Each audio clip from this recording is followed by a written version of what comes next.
Well, good morning, everyone. Good morning, the Brooklyn Chamber. Where's Brooklyn Chamber? Right there, right? Good morning, the Hispanic Chamber, Women Builders Council, General Contractors Association, all of the contractors, CMs, engineers, the minority and women businesses that are so proud to be part of New York City and New York State's certification programs. As Andrew, and thank you, Andrew, for the kind introduction, we have today what seems to be a very focal point in New York State and New York City associations and New York City and New York State minority and women business enterprises, and that MWBEs are truly rising. Where we were some 5 years ago is not where we are now. And where we'll be from 5 years today will hopefully continue the trend that New York City and New York State has now realized in making sure that minority, women, and small businesses and local businesses have an integral part in building New York. And today we will have, as Andrew said, two great panels that will be discussing key and central issues that are affecting minority and women-owned businesses. So stay back, tweet, email, do whatever you need to do. Keep a focus also on the panels that will be discussing so many of the integral issues that are plaguing our city, state, and MWBEs. In a bit, we'll introduce our speaker, Scott Stringer. Quite honestly, I don't think that Controller Stringer needs any introduction, but we know how hard he has fought for minority and women businesses. We know how hard he has fought to create an atmosphere as borough president to make sure that the MWBE community truly has a standing, and we know how hard he will fight as a controller for the city of New York.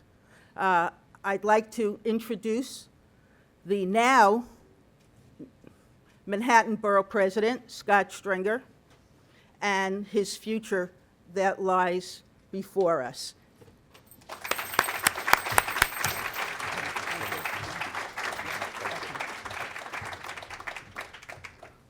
Well, thank you very much, Sandra, and it's great to be here at City and State, and I want to start out by shouting out Tom Allen, who I think does an amazing job bringing people together to talk about issues, and I want to give him a big round of applause and say thank you.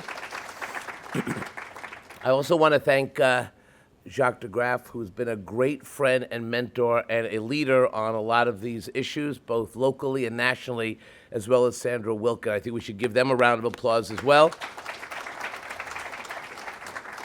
And I just want to say thank you, and I'm very honored to have the opportunity to make some brief remarks on an issue that I think is very important for the future of our city. And many of you know that New York has by far the most minority-owned businesses of any city in America, over 403,000 businesses. 403,000 businesses, that's a lot. Whether it's a shop on the corner opened by a first-generation immigrant family, or a major construction firm with millions of dollars in annual revenues. Minority and women-owned businesses are a mainstay of working middle-class neighborhoods across our city. But despite their presence in every corner of our city, we all know that MWBs continue to be shamefully underrepresented in government contracts in New York City. In FY 2012, only 881 MWBs were awarded contracts. Now that's a mere 5% of the city's $10.5 billion spent on goods and services by City Hall. Now that's not good enough in a city as diverse as ours, and that's got to change. We are a majority-minority city, and we head into this period of historic transformation of our city government. We also need to recognize that the current status quo is not acceptable. We need to move from aspiration to action. Now, as borough president, I was proud to do the first ever survey of certified MWBE business owners because when you think about it, what better way to learn about how the city is doing than to talk directly to MWBE owners. And what we found was distressing but also interesting. The good news is the city's doing a better job of registering new companies, but actually delivering contracts, well, that's another matter. We've got to do more to develop real mentoring programs, as the MTA and School Construction Authority do. We've got to help bring along new companies and help them navigate the system.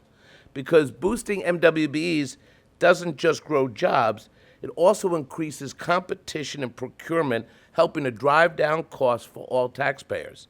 It also makes sure that we can build out the economies of our city in all of our neighborhoods. If you think about the MTA mentorship program, 85% of awarded contracts came in under the expected bid estimate, and that saved taxpayers some $3.5 million just in that period.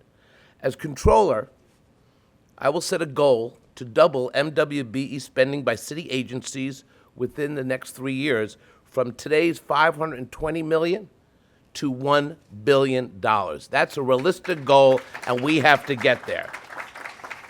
Now, to ensure that these goals are realized, if I'm successful in November, I will appoint a chief diversity officer within the controller's office to oversee MWBE performance by city agencies. Now, here's what we're going to do. Just like the Department of Health grades our city's restaurants for cleanliness, I'm going to institute a rigorous letter grading system for individual agencies to track MWBE efforts. And I'm going to post those grades on the controller's website for all to see. Now, this isn't about gotcha or punishment, but it's also to show a roadmap to prospective MWBE companies to look at the agencies that are friendly and get it, and also improve on some other agencies that are slow to this issue. A chief diversity officer could also track how corporate America is taking steps to boost diversity from the factory floor to the boardroom. As Dr. Graff likes to say, sometimes just asking the question, what is the gender and ethnic diversity of your board, is sometimes enough to change and spur real change in corporate America. We've got to ask the question. The Controller's Office is uniquely situated to begin those conversations in a robust way. Now, finally, I'm going to work with community-based organizations throughout the city to bring MWBE workshops to the doorsteps of entrepreneurs around the city. Today, if a small business owner wants to attend a workshop to learn more about the city's program, they've got to schlep all the way down to 110 William Street in Lower Manhattan. Now, that's a huge burden for small business owners where time is money, and we've got to bring this to every community. And we need to understand that as we're lifting businesses up, we also have to be in the communities learning the different unique challenges small business owners face. Now, nothing is more important than growing jobs and opportunity for the middle class and those striving to get there. New Yorkers deserve an economy where the playing field is level and the deck is not stacked. Standing up for the next generation of New Yorkers, the people who aspire to move up, is a worthy goal for our city, not just to help MWBE businesses, but think about this, to help the entire city of New York. Creating jobs has got to be the mission. Many of you know our unemployment rate hovers at 8.4%, or around 8% in the city. But when you look at communities of color and you look at certain neighborhoods, it's 10, 11, 12, upwards to 20%. That's not an economy that's serving everybody. And we've got to grow our city to make sure that everybody has a shot in this great place. So I wanted you to know that this is an issue that I care about. It's an issue that city and state has championed, that Sandra and Jacques have been taking the time to educate elected officials. But now a lot of the talk has to end, and we need real action. And I want to make it clear. The Controller plays a unique role in this process and can hold agencies accountable and work with communities to actually solve some of these issues. And I wanted to come by and make that case to all of you. So I hope that we'll get a chance to work together. I'm excited about the future. The whole government in New York is going to change come January 1st, 2014. Some people are scared to death, right? But I will tell you, this is a great time to be part of this process, because when change comes, we have a real opportunity to get farther than we have been. And I'm looking forward to the next few months, and I hope we can all work together. Thank you all very much, and enjoy the conference today. Thank you.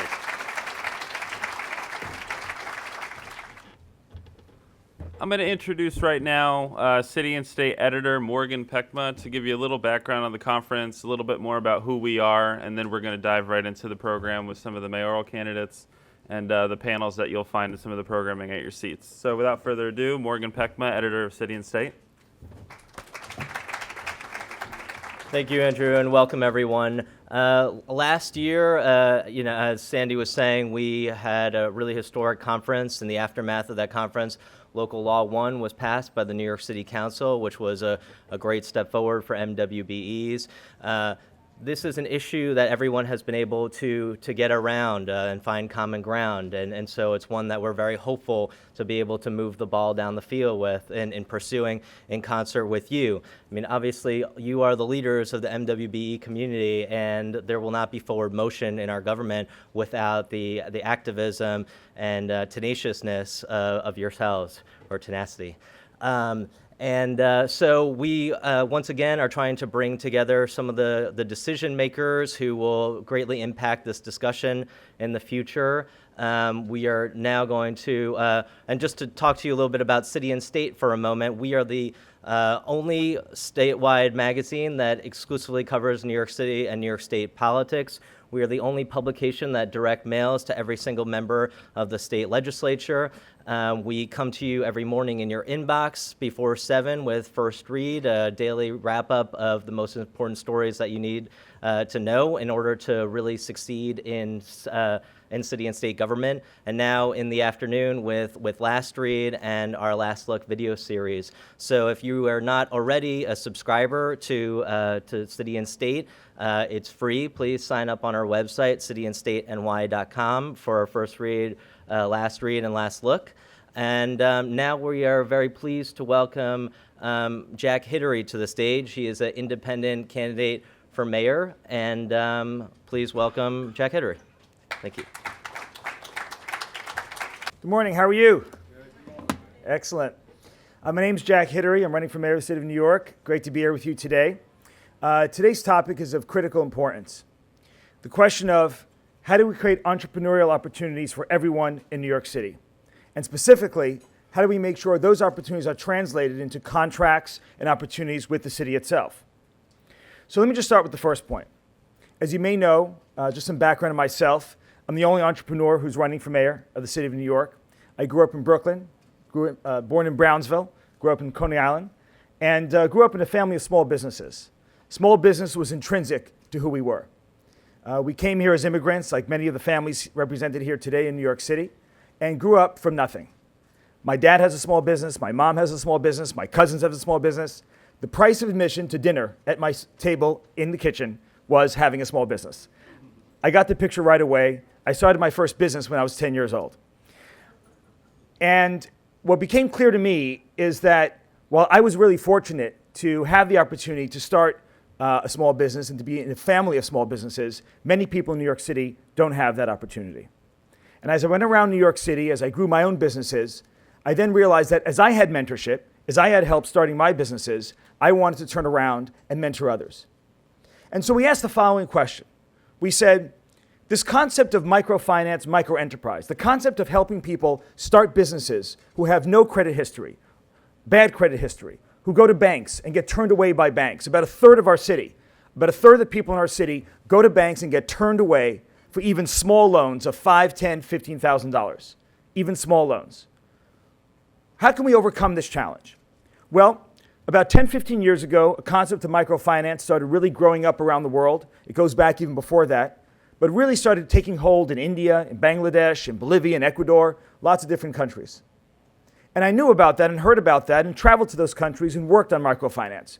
And a number of us got together and said, can we make that work right here in New York City? And sure enough, we put together a team of people, we put together mentors, we put together a program, and we put together a grant and loan fund. And within 4 or 5 years, I'm happy to tell you that we started 2,500 new small businesses in New York City, all with people with very, very low income, with bad credit history or no credit history. 2,500 companies. Thank you. And how do we do this? We do this by going into the communities, and saying to local partners who knew the community members, tell us, What are some of the needs of the community? I'll give you an example, daycare. Daycare is a huge need in our city.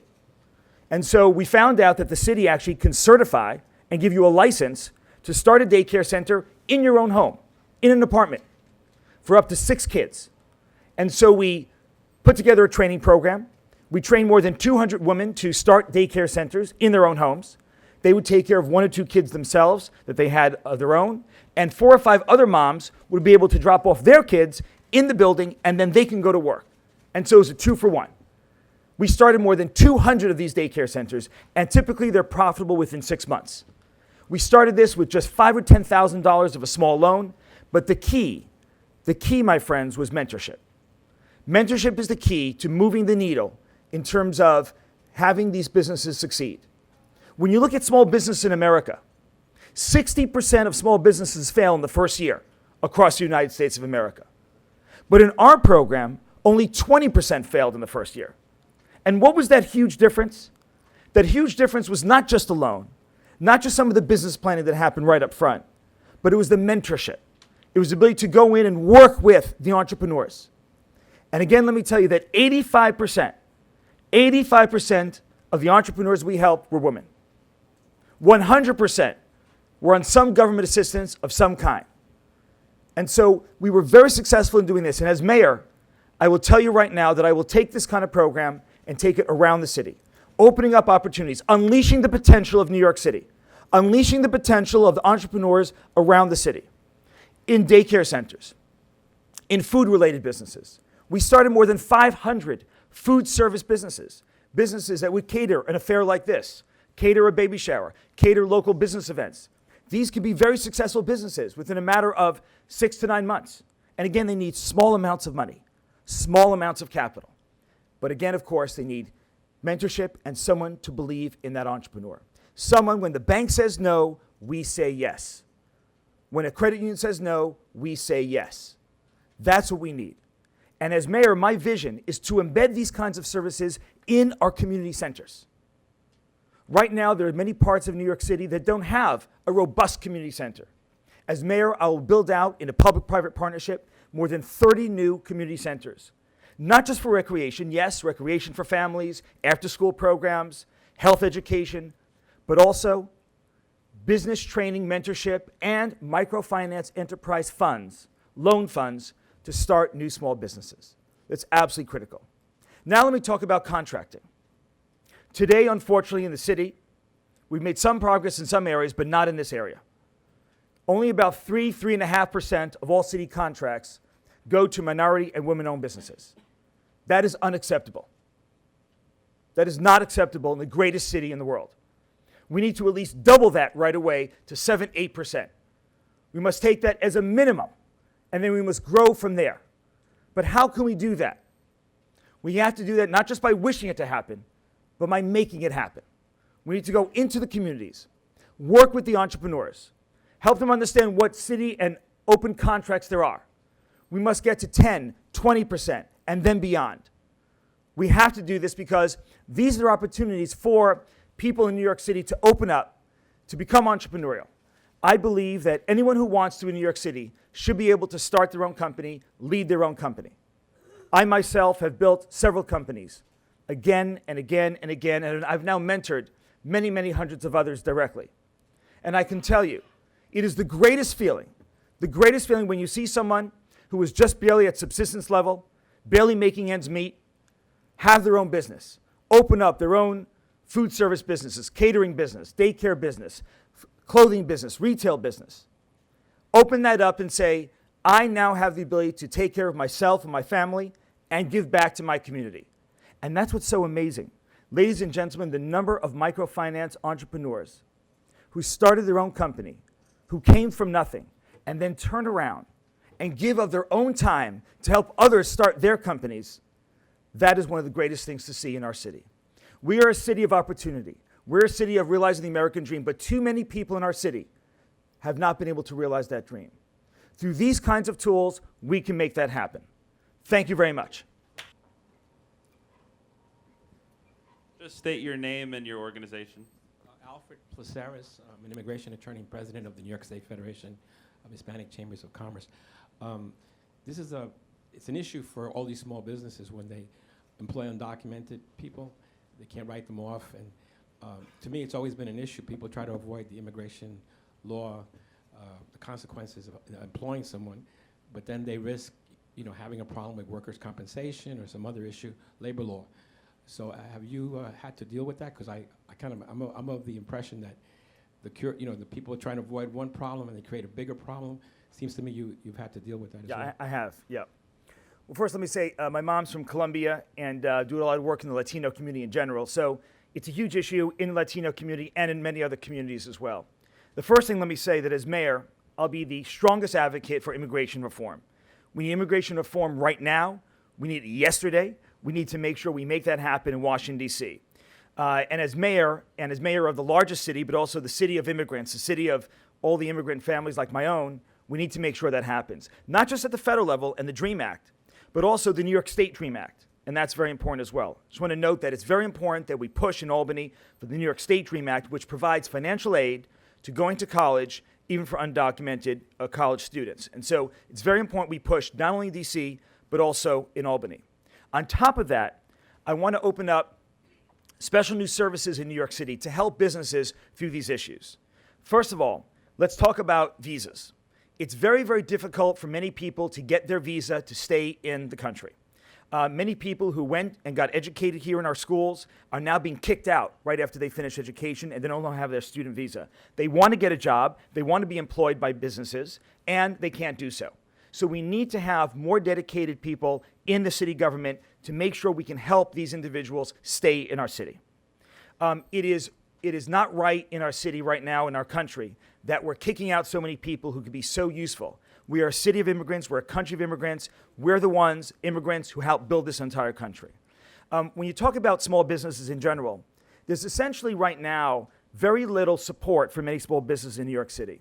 Let's look at the fact, for example, that many of our small businesses are overfined, right? So if you look at right now, look at bodegas, look at restaurants, look at many of our retail stores. Right now, there's a system of using them as an ATM cash machine, where they get fine after fine after fine, sometimes on immigration issues, more often than not on other issues. There's no system of warning. There's no system of training. There's no system of mentorship. Instead of a system of inspectors and fines, I want to focus on a system of mentorship and making sure we can mentor all the small businesses in New York City so they can actually succeed. If there are things wrong with the plumbing system or this system or that system, let's give them a warning, let's give them a sense of how to fix it, and let's go ahead and fix it before we give them a fine. But right now, in the past 5-6 years, it's been a very, very difficult time for small business in New York City. And I think we need to really turn that around. Thank you. Other questions? Any more questions? Good morning. Sandra Wilkin, Bradford Construction, Chair of New Agenda. It all sounds good, and it is definitely an imperative, obviously, for mentor programs, and also to make sure that small businesses thrive in New York. How are we going to pay for it? Yeah.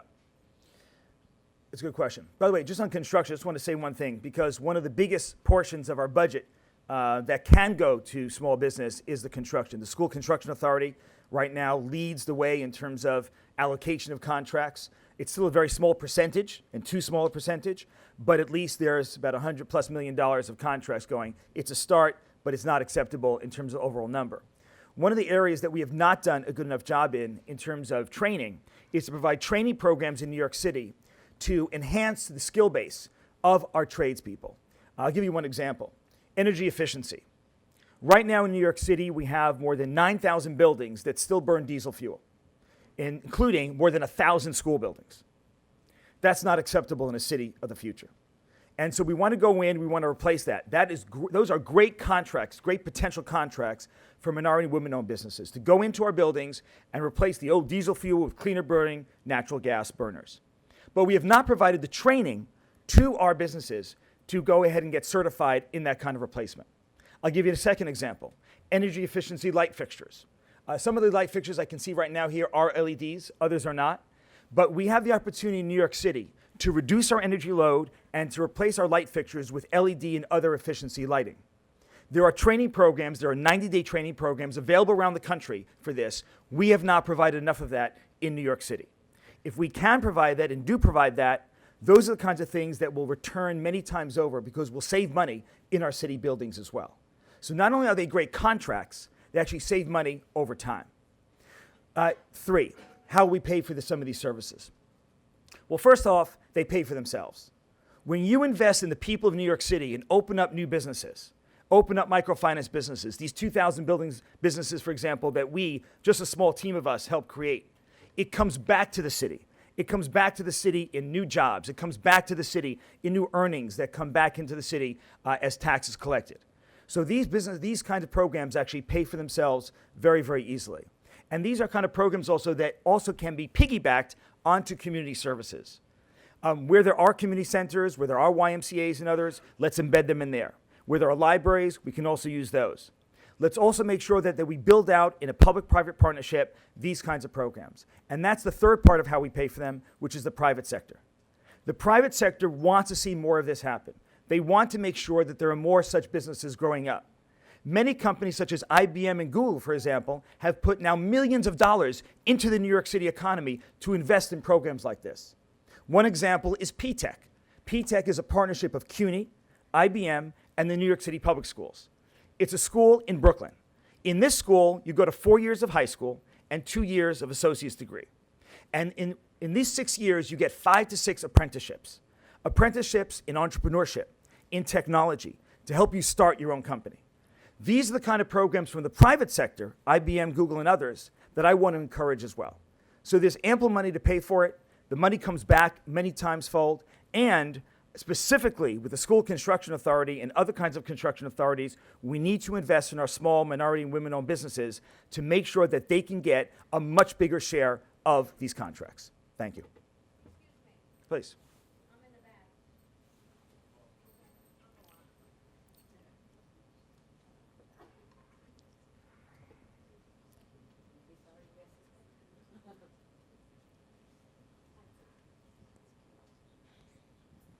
My name is Carol Kleinberg. I'm the president of Kleinberg Electric. I've been in business for 36 years. It took me 12 years to become a woman business enterprise. And I'm not a new company, but I need the woman business enterprise because in construction and a present day contractor, somebody that's been in business, is not getting the work, and we certainly don't have a level playing field.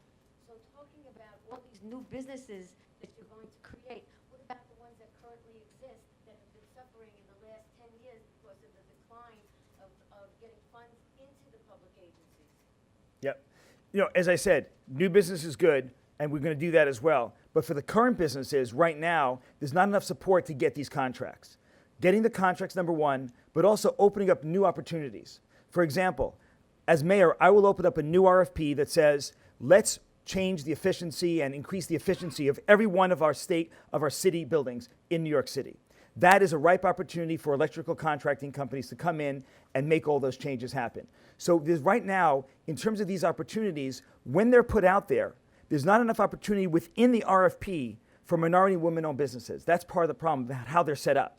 When we set up these kinds of things, they can't just be these wholesale contracts. They have to be specifically allocated towards categories of minority women-owned businesses. And we don't have those categories allocated today. Well, the point is that you're talking about mentoring programs. You can't go and build a bridge with a brand new electrical contractor. They basically have to learn from another electrical contractor. The issue here is that we haven't taken care of the contractors that are presently WBEs, DBEs, MBEs, WBEs, MBEs, and DBEs. We've neglected them. And certainly under the laws that we've had in the past. The law that we just changed to get city work doesn't mean anything because you're going to go after these minority contractors and women financially, and so they won't be there anyhow. So you don't have to worry about giving them $50 million worth of work over a period of time. You're financially going to take them away or take them out of the program. The problem is that we've never addressed the programs for what they really are. And you have a whole group of people, a whole host of them in this room that have been doing work for a long time and have been very mistreated by the city and the state and the federal government. And especially the fact that it's a one size fits all, and it's not the way it is. Construction is far a larger contracts and a far larger amount of work to do and be in the program for a very short time is not fair either. So I think that you have to still rescue the contractors that are presently here before you rescue new. Yeah, I absolutely agree. Well, first of all, as the only entrepreneur who's running, myself, running many businesses, building businesses, I absolutely appreciate what you're talking about. One of the issues facing current businesses that are not new, is just the cost of actually responding to the bid, the cost of responding to an RFP. And what we have not done as well as a city is extend credit to these kinds of companies to give them the money to actually respond to the RFP. Many small businesses decide not to respond to an RFP because it might cost them tens of thousands of dollars just to write up the bid, just to offer the bid. That's not fair. That's not a level playing field. And so I want to make sure that as mayor, we offer these opportunities of having monies for existing small businesses to actually respond to the RFP itself. That has not been done before in the city. As mayor, I will make sure that happens. Gentlemen, if we get a round of applause for mayoral candidate Jack Thank you very Henry. much. If Without people want more info, they can go to jackformayor.com. That's more info about our programs for small business. Thank you. Without further ado, I'd like to introduce the other co-chair for the new agenda, the Reverend Jacques DeGraff, who has just arrived to give some of his welcoming remarks and talk a little bit about the program. So if we can have a round of applause for new agenda co-chair, Reverend DeGraff. Oh, come on, New York. You can do better than that. Good morning. The preacher in me says that I've got to do some ushering with all those folk in the back. We have seats for you. Come on in. And we have seats for you. We have seats for each of you, but not your bag. So if you have your bag on a seat, put it under the seat. Because we're going to have standing room only, because this is the most important event in New York City. So come on in. All those folk in the back, take a seat. Now, my name is Reverend Jacques Andre DeGraff. I'm the co-chair of this event today, along with Sandra Wilkins and City and State. And I have to be honest with you, I can't tell whether the Yankees are going to make the playoffs. I can't tell whether the Giants are going to win a game. But I can tell you that on January 1st, 2014, there will be a new agenda in New York City. And that's why we're here today. We're here because it's not going to be from the top down. It's not going to be in some back room. It's going to come from us, the people in this room, this VIP group that is here today. And so if you haven't met the person sitting next to you, now is the time to take out one of your business cards, look he or she in the face in a New York kind of way, and give them your business card and say, I'm so glad that you're here. If you don't have a business card, write it down.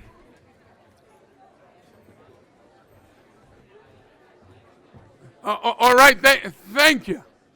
Thank you, so that was to get the ball rolling. You can do that in breaks, you can do it in between, but we're going to keep on doing it because we're here to take care of business today. And so it's not about being shy. It's not about being out of cards. It's about taking care of business because we're building a new New York. And we're here today, and it doesn't matter whether you're a Republican or a Democrat, an independent or a conservative. It doesn't matter. We're here today because we're New Yorkers, and we're concerned about the city's future. And after 20 years of downtown rule, we want 5-borough rule. And so no matter what your position is, whether you're a public official, whether you're in the private sector, whether you want to be in the private sector or you want to be a public official, here's the place to be today. So we ask that you would bring your energy, your enthusiasm, your ideas to all of these discussions. But we want to make the record straight from the onset that today is the beginning of the new agenda. Today, right now. We're going to start it here today. We're not going to wait for somebody to put their hand on a Bible on January 1st. We're going to start it today.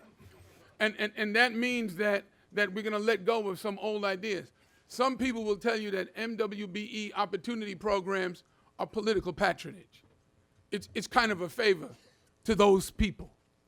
Nothing could be further from the truth.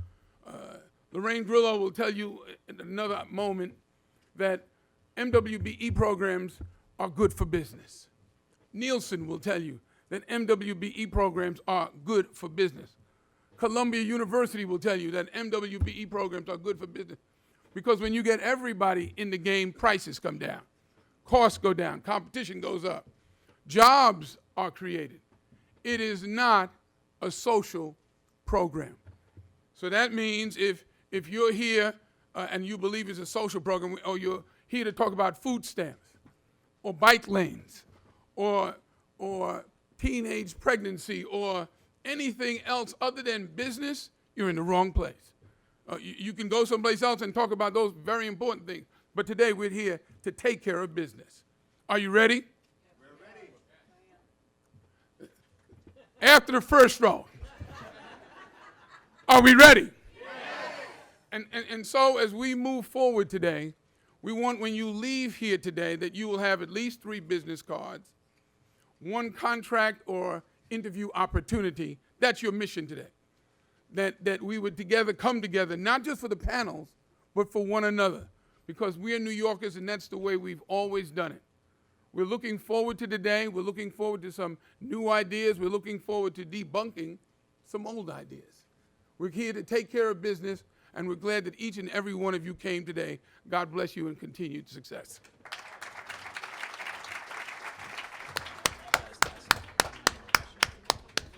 So you took this taking care of business very seriously, and we appreciate it.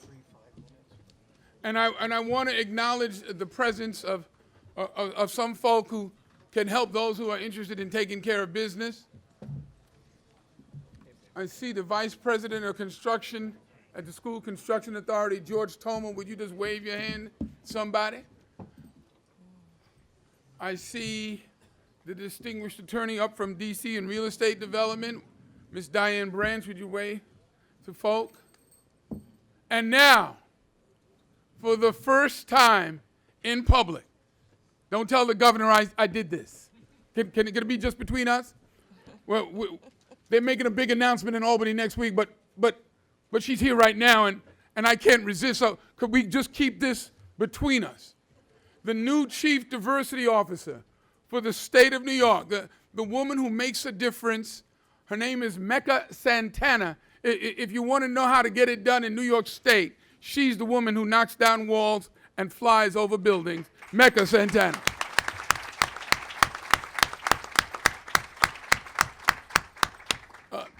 There's one more VIP I must introduce. No, I won't introduce. I want you to. Would you introduce yourself to the person sitting behind you?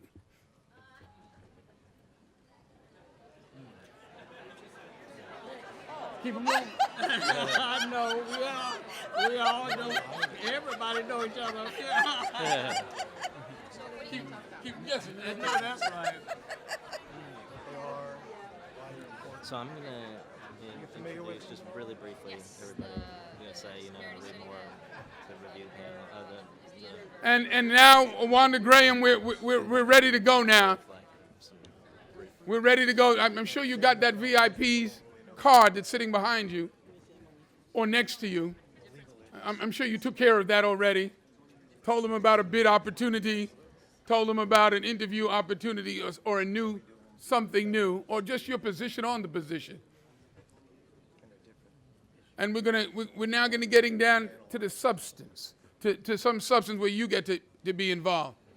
This distinguished panel will be moderated by my co-chair, the persistent, the dynamic, the woman warrior, Sandra Wilkin, and the guy who makes it happen at City and State, the editor-in-chief, Morgan Peffer.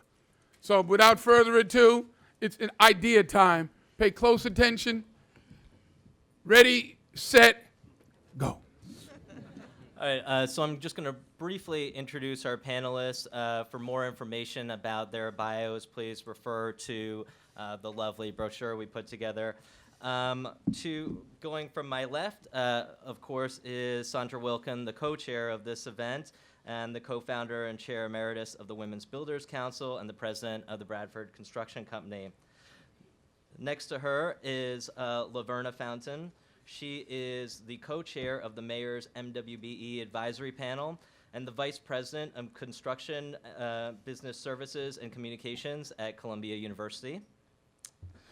Next to her is Tim Marshall. He's the President of the Jamaica Business Resource Center. I believe our next panelist, Nayan Parikh, he's the President of Ashnu International. Next to him is Anne Rascone. She's the Deputy Commissioner of the Division of Economic and Financial Opportunity for the New York City Department of Small Business Services. And lastly is Keith Weiner. He is a lawyer with Holland & Knight. So all of our panelists are going to begin with some brief introductory remarks. Morgan, thank you. Just by way of background, I've been a WBE for both city and state for the past 20 years and understand the perplexity, the challenges, the obstacles that we face literally every day.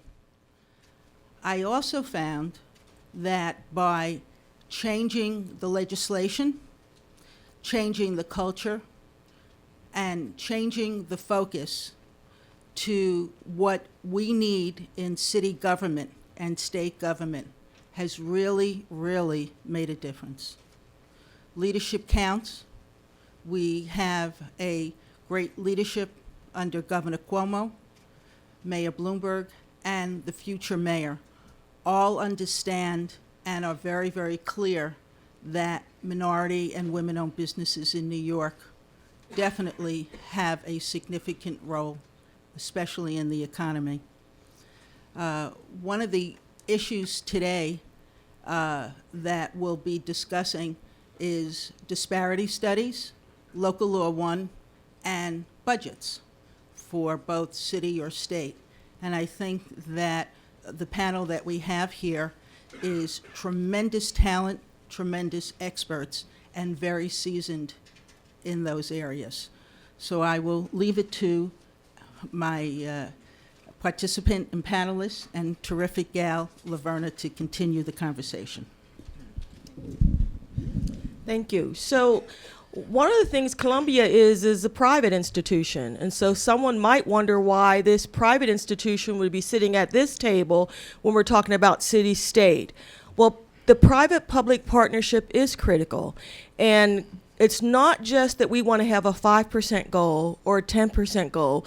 Before people started talking about this kind of goal, Columbia came out the door and said, we'll have a 35% spend goal for minority women and local firms and a 40% goal for workforce. And as much as we want to talk about the contracting goal, we can't afford to forget the workforce goal as well. And Columbia, because of who it is, and our core mission is not contracting, but it is education, said we have to do this right. So while we may be building this very small campus you may have heard of called Manhattanville, we said when we come out that door, we want to make sure we're doing it right. And Columbia looked to the city and small business services and said, how can we do something to help get the way going for the future? Our construction will last for another 20 years. So how can we make sure that pipeline is set and minority and women firms are ready and can take advantage of what is coming? Through small business services, we put together a mentorship program, and we continue to work not just with the city, but also with the state to make sure we can hit not just the 35% goal, but also the 40% goal. And thus far, we've been doing it. So today, I want to hear more about what we need to do, because we also see a lot of the challenges as we gear up and we build this new advanced technology kind of campus. And you have to be ready for that. Thank you. Good morning. My role here this morning, as always, is as an advocate. And I'd just like to share a little bit of anecdotal information to contextualize our discussion about what's happening in New York City and New York State within the context of what's happening across the country. Last week, I was invited to be a part of a confidential and private conference call with CEOs of nonprofits and community-based organizations all over the country, people who do similar work to us.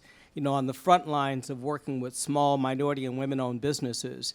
And after we got through all of the usual issues that all of us talk about, access to capital, access to contracts and bonding and mentoring and all of those things that all of us, everybody in this room knows about, the question shifted to the survival of our community. And the fact that, and I don't mean to be political, but I got to tell the truth, I'm a deacon. The fact that sequestration at the national level is really having a devastating impact on the ability of our firms across the country to access programs, services that will allow them to employ people in the community, so it's real. Now, how do we bring that to New York? We've been hearing a lot about the Tale of Two Cities, and it has really caught on. It has resonated in New York because people know, especially from our communities, that it's true. And so the question is, as we begin to talk about a new agenda, what will be the new paradigm to make sure that our community and our communities have economic parity and economic inclusion? We salute the work that this administration has done, the City Council and the Department of Small Business Services and others, because there are people in this room who work in those offices on a day-to-day basis who are committed to our communities and who believe in our communities and who want to see our communities participate. But they can only go so far.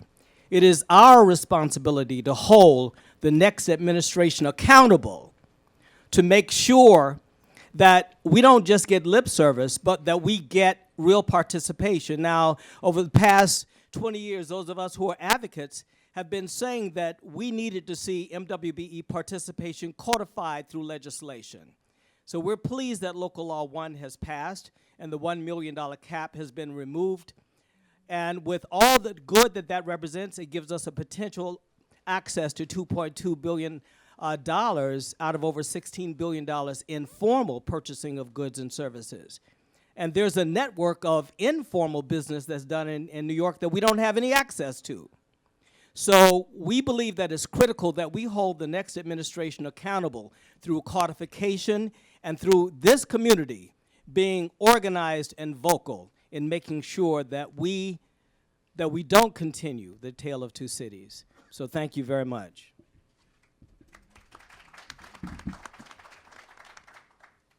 Good morning. My name is Nayan Parikh. I'm president with Ashno International. I'm a general contractor. I'm also DB and MB contractor.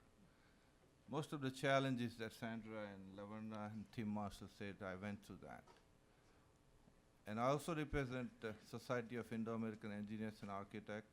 That's almost 1,200 architects, engineers, and contractors belongs to our organization. As you all know, Indian community has not come out in last few years, but from last 3 to 4 years, myself has been involved with movement that Reverend Jack, Sandra, and this whole MBE community has done it. I see a lot of differences that made, and I'm looking forward to work with this team for 2014, and hopefully it's always better. Thank you very much.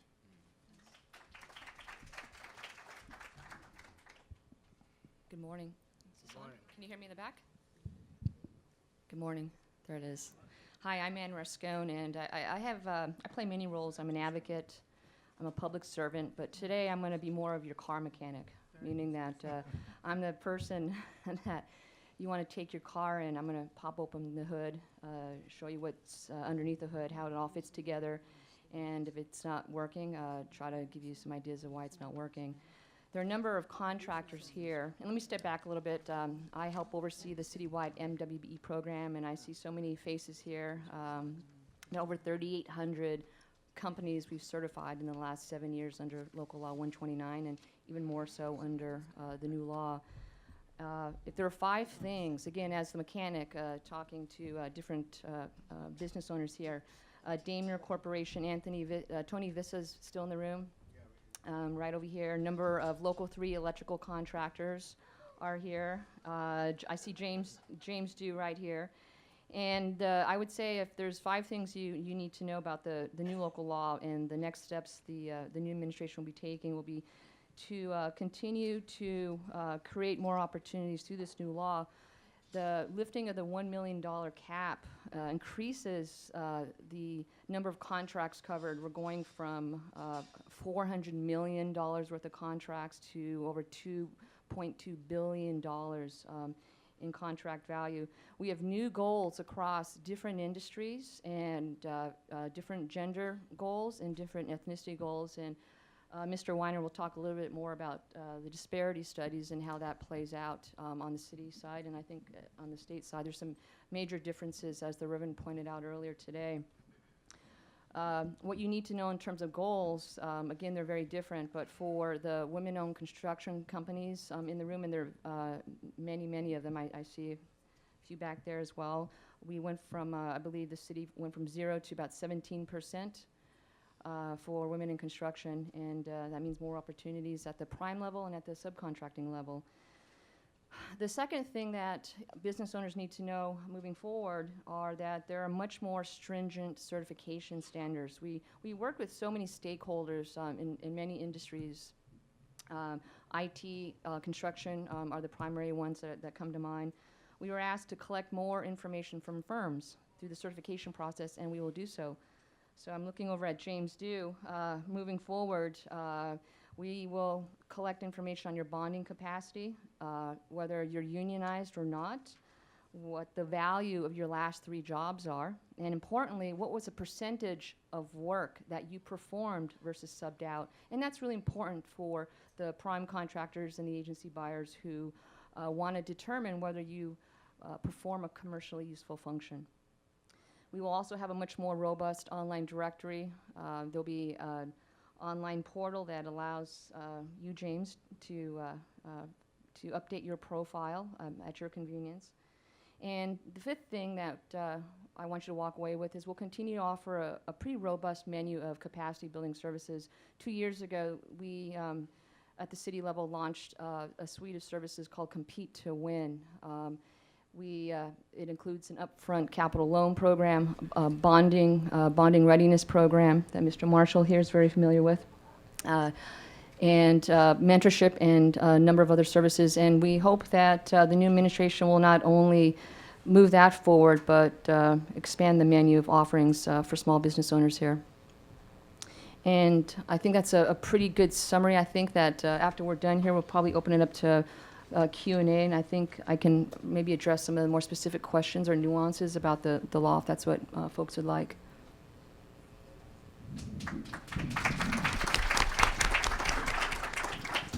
Good morning. My name is Keith Weiner. I'm a partner at law firm Holland & Knight.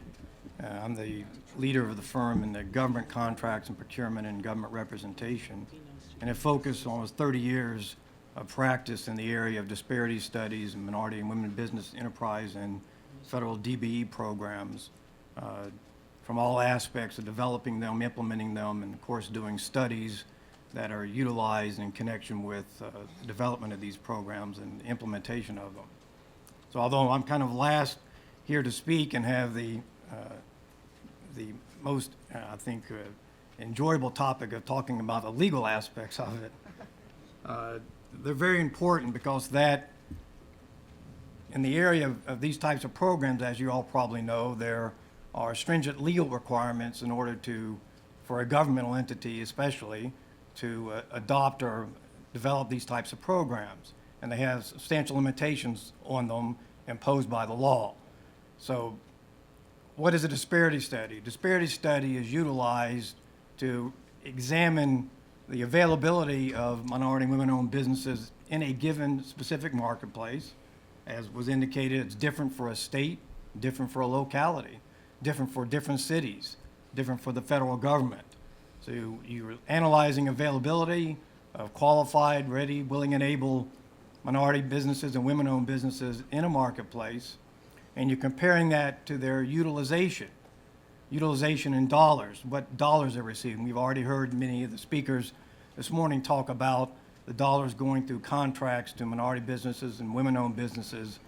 And so when you analyze the availability with the utilization through a very sophisticated and complicated economic analysis, statistical analysis, looking at statistical data, and qualitative information, qualitative evidence with regard to speaking to people, public hearings, and focus groups.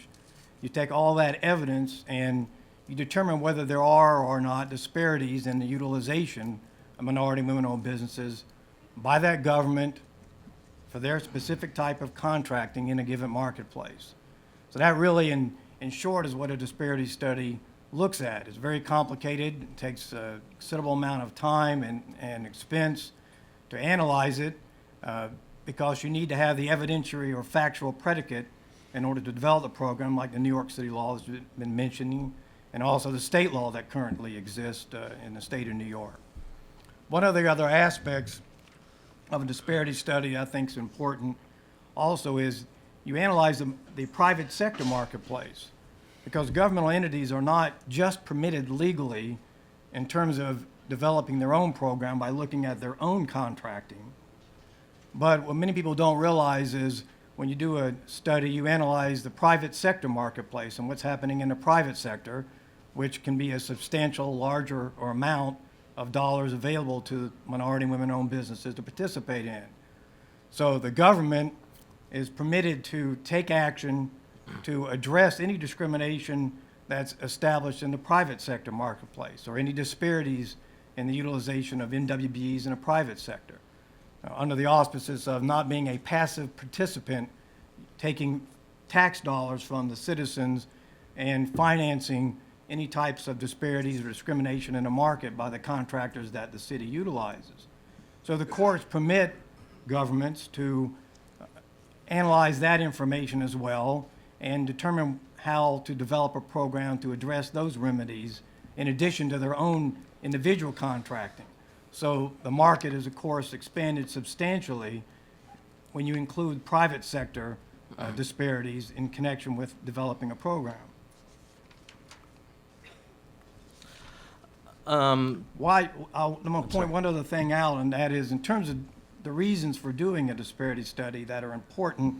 Of course, again, the legal requirement, why the courts require that this type of analysis be done in order to have a program. And the programs that have survived legal challenges over dozens of years are the ones that have engaged in this type of study to analyze their marketplace. It cannot be just based on population, or it cannot be just based on availability in general. You have to go through this process, which is why a study is so important to analyze this kind of data. And one other point I'd mention in terms of the certification process that was just mentioned as well, what we found in doing these studies throughout the United States over and over again is that literally almost 1 out of every 5 potential minority women-owned business actually obtain certification. That impacts the ability of these studies.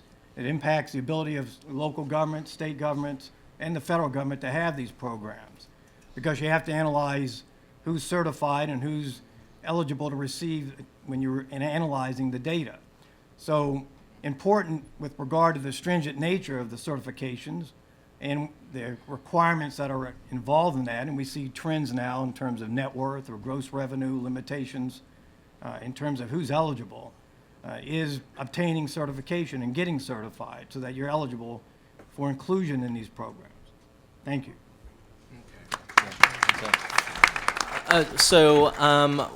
The Reverend is about to introduce another one of our speakers this afternoon. Then we're going to go to your questions because you always have the more important and intelligent questions anyway. Reverend? Our next speaker is, I don't have any favorites. This is a nonpartisan issue, but I am from the Bronx. And he's the former Bronx Borough President. He's worked at the White House as an official. He's been an urban planner, a city councilman, but wherever he's been, he's made a difference. He's the Independent Party candidate for mayor, Adolfo Carrion. Morning, everyone. Morning. Delighted to be with you. I'm going to be exceedingly brief because I understand that you have a packed program, and I am running late already. I'll give you a little bit of my UN Security Council traffic adventure. First of all, you should never plan an event during a UN Security Council week. Advice to all city players here. But we had to jump off on 22nd Street and get on a city bike so I could pull up to Washington Square. Yes, sir. And since it's about advancing the city, here it is, city bike right here.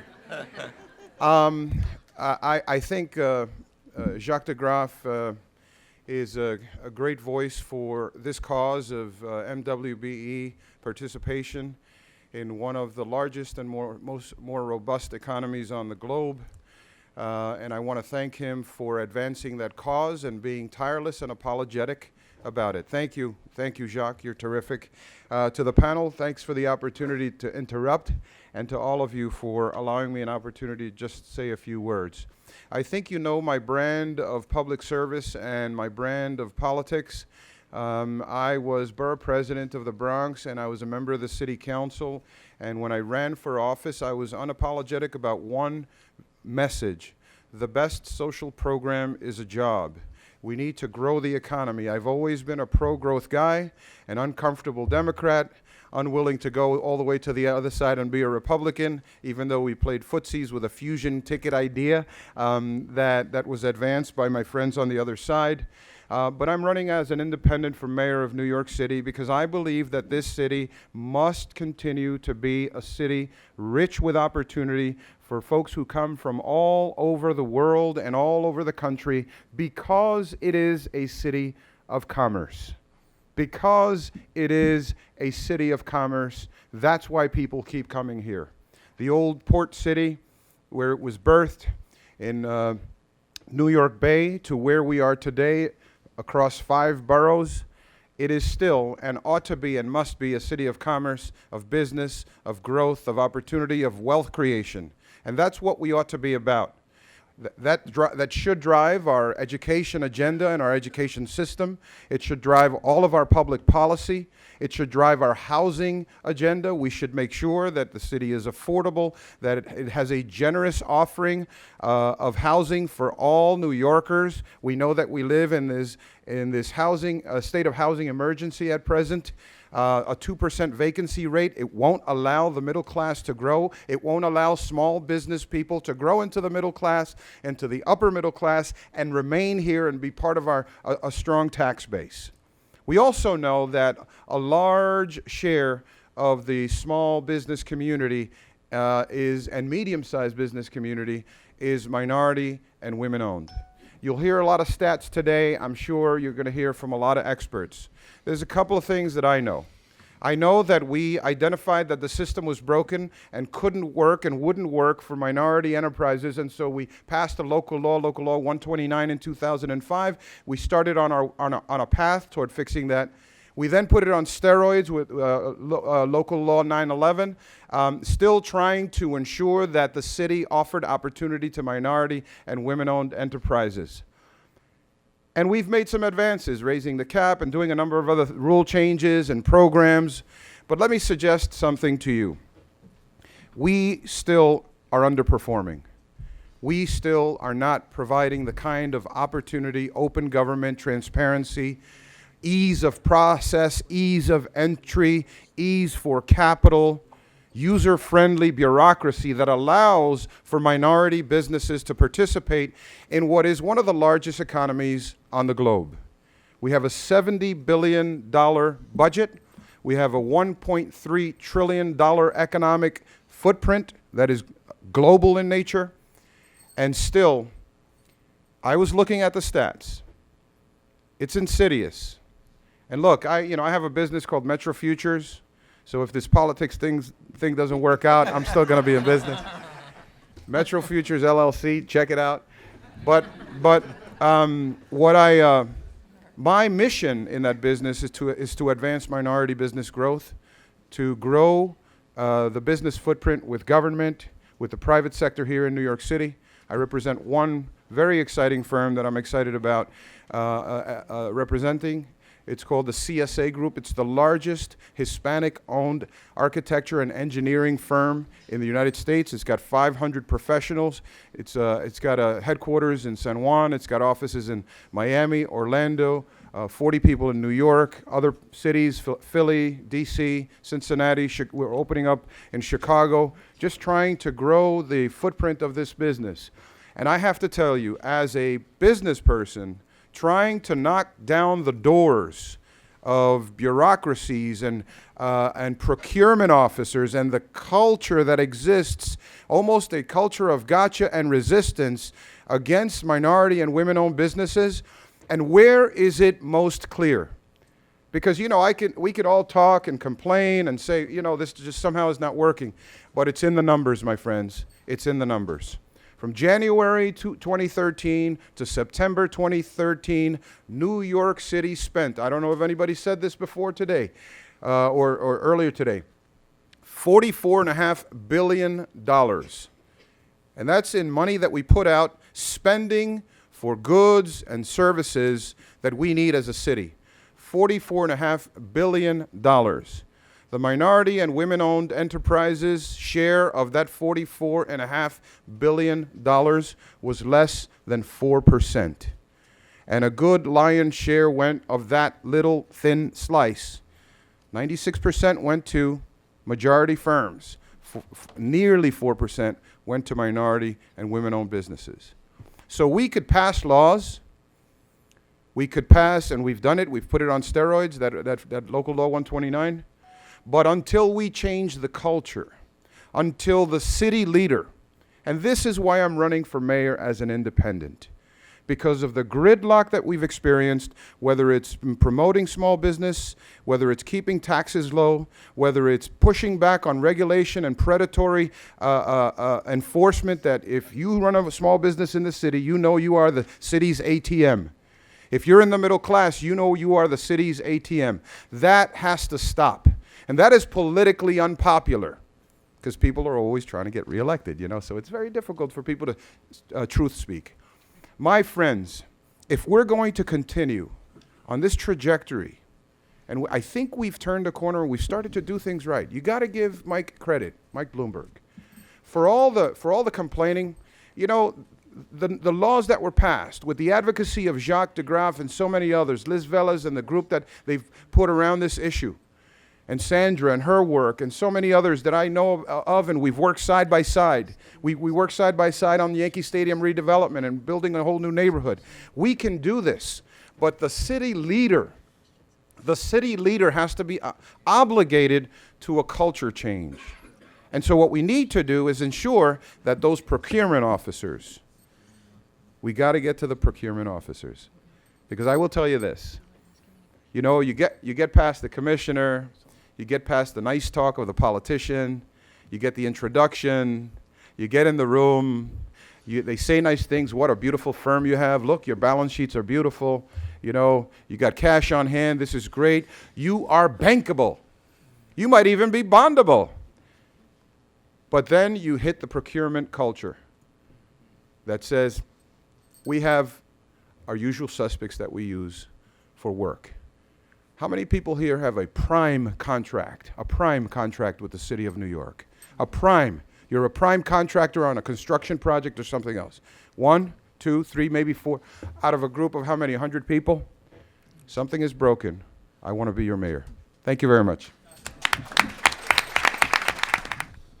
Clearly, we know that Adolfo Carrion has been a tremendous partner with us throughout his career and had a terrific time with Women Builders Council visiting the White House as the Director of Urban Planning, and all the good work that you've done there, and also advancing small business.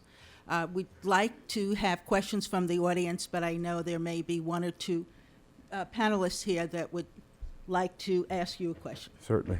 Tim? Okay. Good morning, sir. Hey, Tim, how are you? As always, good to see you and to be with you.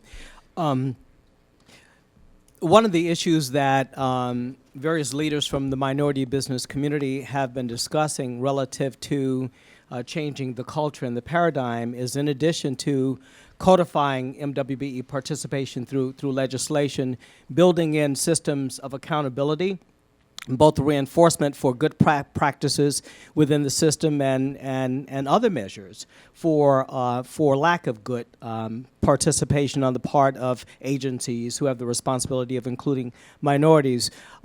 So we would like to hear a couple of ideas from you as to how you would help to create a new culture, and what goals would you have in mind? As you know, the governor and the state have a 20% Yes, goal. sir. Would you support that kind of a goal, and what other measures would you see that your administration would advance? That is a perfect pitch right down the strike zone. So let me get my big bat out for that one, because I think it's important, and I appreciate the question. I think I missed my punchline and the reason I came here.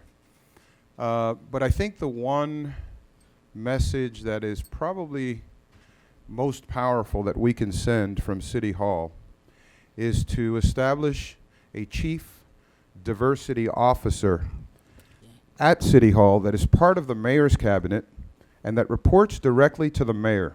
The mayor meets with the cabinet just about every day. You wake up at the crack of dawn before the city awakes. You get your team together. By 7 a.m., you're being briefed on what's happening around the city.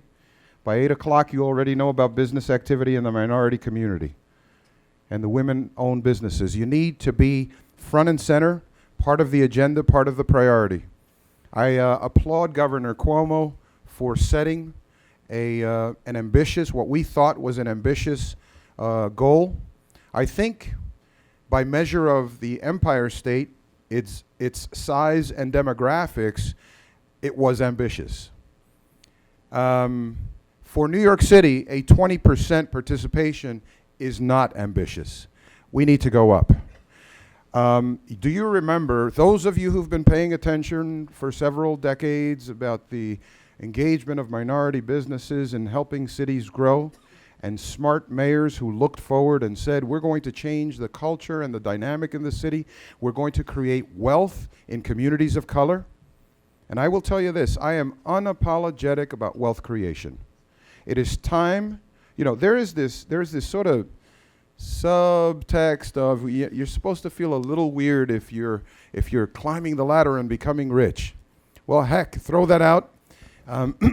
The reason we're here is to be enterprising, to create wealth in our communities, to lift people up.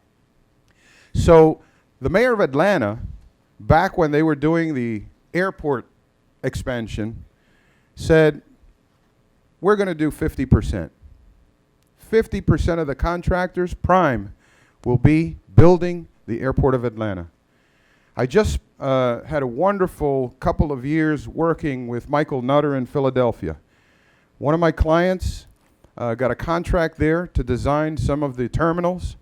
They were very generous in opening up the doors to minority firms from not only Philadelphia and eastern Pennsylvania, but from around the region. And Mike Nutter set the same goal. He said, we're going to do 50% MWBE participation, and we want prime contractors. We know where the money is. Let's stop kidding ourselves. We like the mentorship program. It works. It's good for us if you're a junior in the process. But if you've been in business 10 years, you know how to do this stuff. And what we need to do is make sure that the chief executive of the municipality or the state, that it is clear, that it is unapologetic, that this is the objective. So at a minimum, we should be at 25% in New York City. All right. Let's support. So we have your commitment of 25% or higher. Sandra, absolutely. Okay. I'm on the record. You see the cameras rolling. People are tweeting.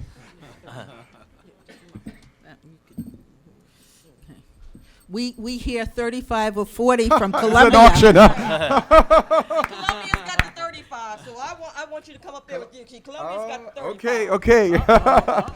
Columbia University's got 35%. Bravo, bravo. So as I said, that was not ambitious. It was conservative. We need to take a fresh look at that. Love the audience to come ask a question. We have the mic at the end.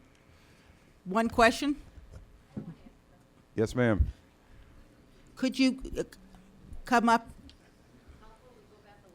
Yes, we Yes. do. Yes, we do. Where's the mic?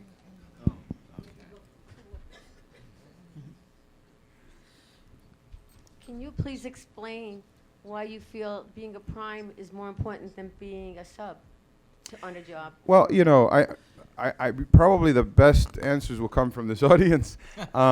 Look, you know, any one of my clients is always saying, I've got to get the prime contract, because then you're able to manage the project. You are the PM.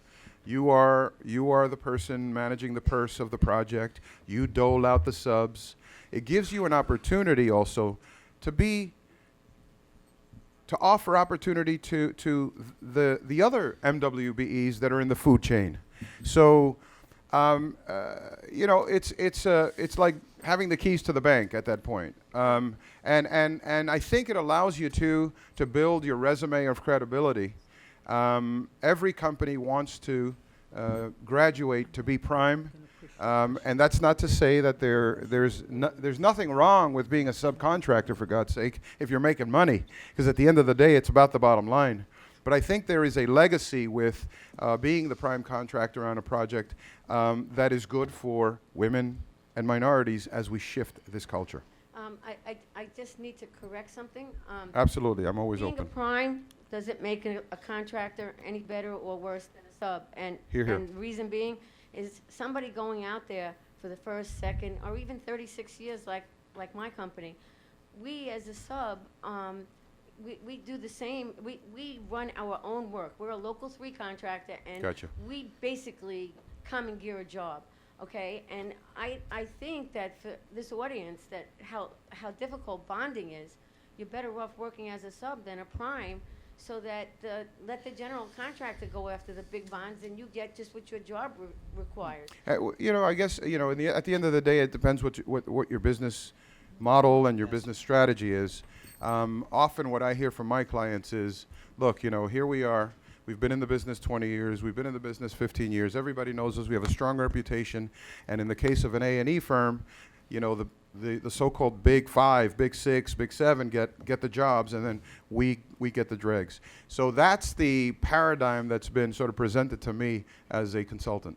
Well, as an electrical contractor, I could tell you that there are primes in our industry, but the subs, we are more of a sub than we are prime. Gotcha. And the fact is that we're one of the few licensed trades that goes out there that protects the jobs, and it doesn't matter if you're a prime or a sub. I just want to clarify that. But the thing is that we need to get the WBEs and the MBEs and the DBEs on the job, and Gotcha. it doesn't matter how. So it doesn't matter if they Right. don't. Oh, absolutely. I mean, Okay? look, getting work is more important than getting no work. So your point is well taken. So it Thank doesn't you. really matter how big either. Subs unite. There you go. Thank you, Mr. Carrion, for coming, speaking with us today. Oh, I'm sorry. I Thank think you, we won. everybody. Thank you very much. So now we are going to go to questions from our audience for our panelists. And, you know, as we invite you up to the mic, I just wanted to ask one question myself. Tim Marshall, you talked about the challenges of sequestration. And, of course, we've heard about the problems of bonding and insurance. And so it seems like this is a challenging time for MWBEs, but at the same time, it seems like it's a very promising time. We, you know, in the aftermath of last year, Local Law 1 was passed. Seems like there has been real forward motion. I'm wondering for our panelists, where would you say, what is the status of MWBEs right now? Where does it stand, and what should be first and foremost the goals to advance the success of MWBEs right now, and things that can be done palpably? Sure. Okay. Well, let me begin by saying that I'm an optimist by nature. So I do think that there is so much that we have that can be categorized as successes. for many years, many of us in this room worked for the passage of Local Law 129, and we saw the $1 million cap with that, and we kept pushing until we got Local Law 1. All of those are major successes, and it creates new opportunities. And there are outstanding programs, such as at the School Construction Authority and other agencies and authorities. The MTA has a dynamic new program, and others that are opening doors in significant ways and helping to make a tangible and measurable difference in the lives of minority and women-owned businesses throughout New York City and the state and the metropolitan area. But we also have to contextualize that with the gap in access to business opportunities that still has not been closed. We have to contextualize that at a time when joblessness is still at an all-time high in our communities, where entrepreneurs that we know are facing homelessness. So this is serious business. So there are incredible opportunities that have been made available. There are wonderful programs. The new suite of capacity building programs at the SBS is extraordinary. So people are getting knowledge and training and skills and support and access to contracts, and we must continue to applaud those advances. We must continue to keep those advances in place. But we cannot grow weary because we have so much more work to do. And that's why I think that forums like this are critically important. So there's a lot of good that's happening. There's still a lot more work we have to do. Do you want to go to questions? Or you want to No, just answer this question. I actually do want to answer this question because I want to make sure the time that we're together, we're having real conversation and we're really dealing with some of the challenges that happen behind the closed door that nobody wants to really talk about. The one that says we're setting up stuff for those people to be able to come in and take advantage of a small percentage and give them slice the pie kind of thin and make everybody go away and be happy. And somehow we got to be able to deal with those challenges and at the same time move forward. I think Tim hit it when he said we're in survival mode for so many people. From 2008 until now, many people were hanging on by a thread and the thread broke for them. And they're saying, now what do I do? You know, I was trying to build my business. Now I'm trying to pay my rent and feed my family. And that's serious business. And then we set up a culture where we compete with each other. And in this room, when we talk about MWBE, what we're not talking about is how we start to look at each other. And instead of looking at each other as how we can come together, we look at the fact that we're competing with each other. And when we look at the bigger projects, whether you're going to be a prime or a sub, we're not looking at how we join forces to go after the contract. I know what I see when I come through the room, and the people who are trying to pitch can only really carry 10% of the ball, but they're going after 90%.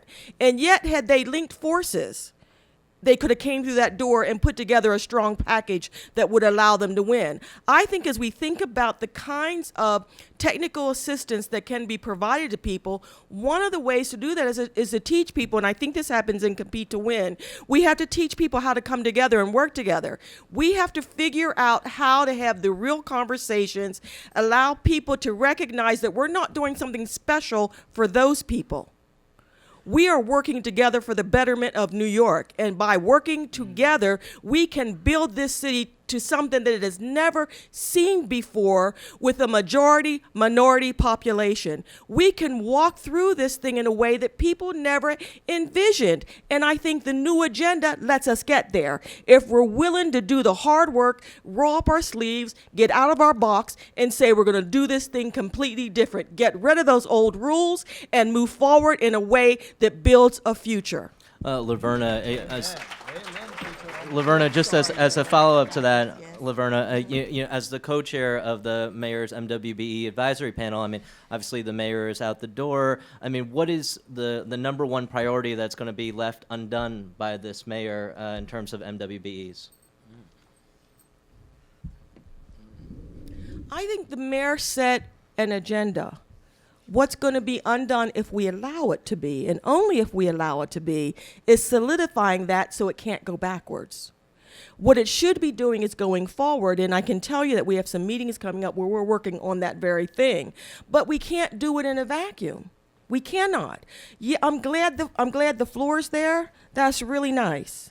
Now let's go for more than that. Do any of our other panelists want to address the earlier question? Yeah, I'd like to quote the Reverend, who is in a great video I saw last night. He talked about this event being a catalytic event, meaning it's going to really jumpstart people into action. And I don't think things are going to be left undone. I think that we can only say that there's more to do, more to do. We talk a lot about the MWB program at the city level, at the state level, across the region, but what we need help in, especially at the city level, is getting more companies enrolled in the program. We have 3,800 companies enrolled in our program, and it's a rigorous process. We've tried to make it as simple as possible, but 3,800 companies are those. If you're not certified, we can't track you. We can't chart your progress. Those certified firms, the 3,800 firms that are enrolled, represent about 6% of the city's bidders pool. This is the most competitive bidding environment in the entire country. Over 40,000 companies are registered. So it's extremely competitive. And we need to get more MWBEs enrolled in the program. So I'd want to end my remarks by saying, with all the different stakeholders in the room, and how do we work together to get more companies interested in the program, enrolled in the program, and poised for more growth.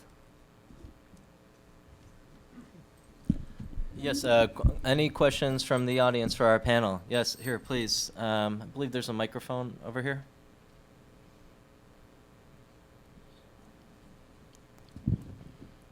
This question is for Ann. One of the biggest complaints. Alfred Placeres, president of the New York State Federation of Hispanic Chambers of Commerce, and I'm on the Mayor's Advisory Committee.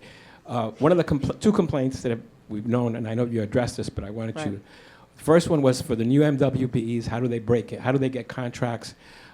Because they have this problem that Adolfo mentioned, that they already have the usual suspects, and they meet their MWBE goals because they keep going back to the same MWB. So how do new MWBEs, what's the city been doing to give them an opportunity? And the second one was the small contracts. So not the big construction contracts, not the subs.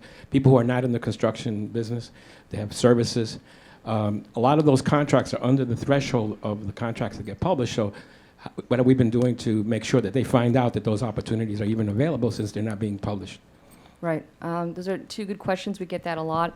I think the biggest secret, everyone should know here if you're trying to do business with the city of New York, the biggest secret is that 90% of our financial transaction in any given year is below $100,000. And it's a great way to get your foot in the door if you're a small contractor. From a public policy perspective, we just raised our discretionary limit to $20,000, which means that there's no competition from 0 to $20,000. From $20,000 to $100,000, it's limited competition. And we have a procurement policy in place that brings in more MWBE bidders. And these public policies taken together over the last few years, over the last 2 years in particular, our numbers have skyrocketed in those areas where the city has more discretion and flexibility to bring more MWBE bidders into the game. We have over 20% of those contracts going to MWBEs at the prime level. At the subcontracting level, we're well over 30%. So our numbers are really, really good. I also want to say we have only 3,800 companies enrolled in the program. They represent 6% of the city's bidder pool, and they're winning way more contracts than their representation. Does that answer your question? Thank you. I actually have a question for Keith Weiner regarding disparity studies. And first to the audience, how many know about disparity studies? Okay. I say a small percentage know about it. The importance of a disparity study in order for any city, state, the country to have programs to become inclusive. It is it's by legislation, and maybe you can talk a little bit about that, to have a disparity study. It is clearly the first item on a activity on a critical path. And in the country, it's would be interesting to hear about what is happening with disparity studies. And the second question is, what went wrong with the first disparity study that was done by New York City in 2005? And how do we correct that going forward, since the legislation requiring, Local Law 1, 2013, requires a disparity study, I think, every few years. Keith? I mentioned earlier, just in general, the concept of what a disparity study is in terms of what it looks at. The importance of it, of course, is the legal requirement to have the evidence, the basis to have a program to survive a legal challenge, which you asked about trends nationwide. We see these challenges go on all the time throughout the country with regard to local programs, state programs, and the federal program. This is an area I follow, and I've defended these programs many times. It's very important to have a study that's done with recent data and not stale data, and that's the reason why you have to do these on a regular basis. You cannot rely on information, data, evidence that's stale in the sense of it's old, more than 5-10 years old, in order to have a program. You have to continually update that data. That's what the courts require in terms of analyzing the utilization of minority and women-owned businesses in the marketplace. So we see challenges to these programs because of the nature of the study itself, but also in the implementation of the program. One of the critical aspects of what a study should do is to assist in tailoring a program to achieve elimination of the disparities that are found. So that's a legal term of art, but it's very important because the restrictions and limitations on a program, once you establish the need and justification for a program through doing a study can assist you in how you tailor that program to address those needs. You've heard a lot of the issues spoke this morning by various people about some of those needs in terms of the low numbers of the goals that have been achieved in terms of contracting. You've talked about access to bonding, access to capital, to insurance. We see this nationwide all the time as issues that limit the utilization of and the capacity and ability of minority women-owned businesses to compete. Ann mentioned certification, enrollment. As I mentioned, generally only 1 in 5 firms eligible get certified. In order to be involved in a program, in order to have a higher availability, in order to have higher goals, in order to achieve larger utilization of dollars, you have to have the pool of available bidders that are certified in order to be included in a program. One of the other aspects that we're seeing nationwide that is of concern is and it alludes to the issue of which groups are being utilized when you have a small number of businesses that are only receiving the work, and instead of spreading it around. It's called overconcentration in the federal realm, but it's also applied in local and state programs in the sense that only a handful or a few minority and women-owned businesses are getting all the work. It's not being spread around. So it concentrates on a particular industry because contractors will choose to do that as an easy way to achieve a goal. So as you develop these programs and best practices, you want to make sure that you provide the opportunity and diversity in terms of workforce and in terms of the utilization by involving more and more different companies that are eligible to participate. In these programs, we see also nationwide these thresholds that Ann also mentioned, where the government has more flexibility to award contracts, either as primes or as subs, below a certain economic threshold in terms of awarding them either through government programs that set aside just limited competition or through procurement officials being able to rotate and utilize minority and women-owned businesses. This is another area in which you can increase tremendously the utilization without engaging in certain of the legal issues that arise because of that flexibility. So best practices, implementation, leadership from the top down, accountability in terms of incentives for utilization to increase. These are the things that we see constantly that need to occur for a program to be successful. Keith, I just wanted to follow with that because that was really an excellent point. I'd like for you to speak in the context of what you just said a little bit more about the methodology for goal setting. A little bit of historical context. Those who have been involved as advocates in this movement know that Bakke was the tip of the iceberg for the reverse discrimination movement, and it led the basis for major cases, including Adirondack and Pena and Croson at the Supreme Court, which has caused many bureaucrats at the city and state levels across the country oftentimes to be extremely conservative in the methodology of goal setting, which has had an adverse effect on participation of minorities and women across the country.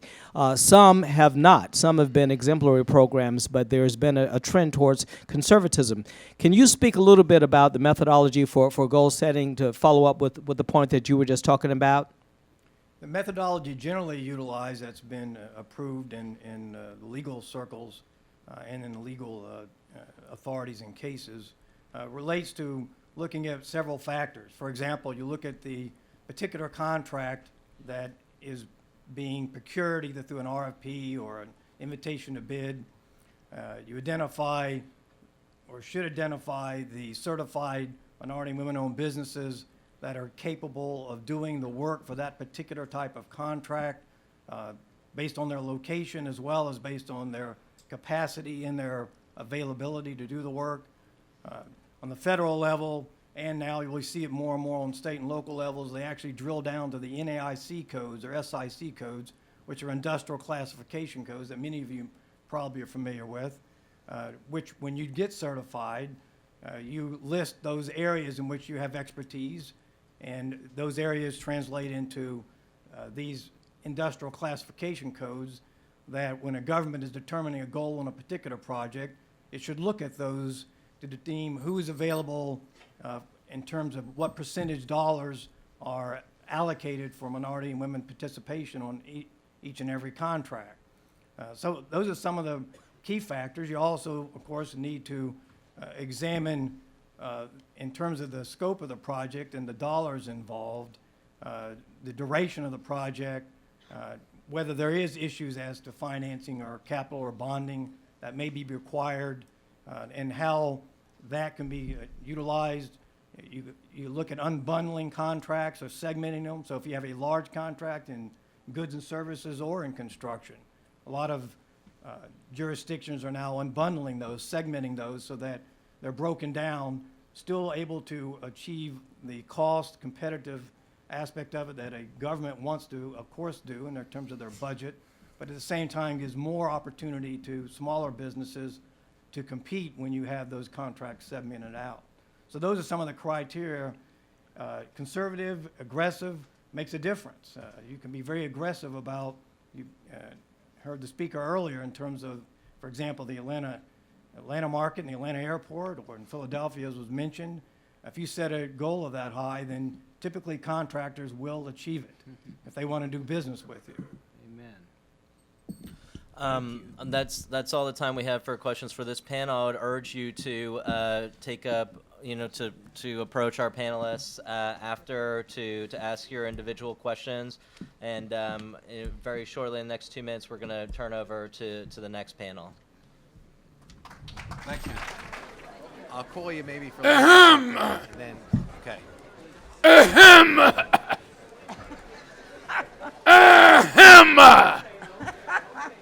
Now that's a very nice way of saying wrap it up because we're getting ready to take care of some more business. We want to acknowledge the presence from City Hall of Senior Advisor and friend of MWBE's, Mr. Gregorio Mayers. Would you?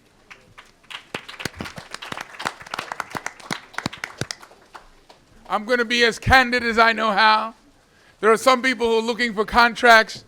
Other people don't know where they're going to be for sure on January 1st. They're terrific people. They're qualified. Some are overqualified. Some have been working at below what they're worth, and now they need to cash in. So you just pay attention to the people who I introduced to you. Thank you. A distinguished attorney, a woman who makes a difference. The wind beneath our wings as we pass Local Law 1. Counsel to the Speaker of the City Council, Shannon Manigault is here.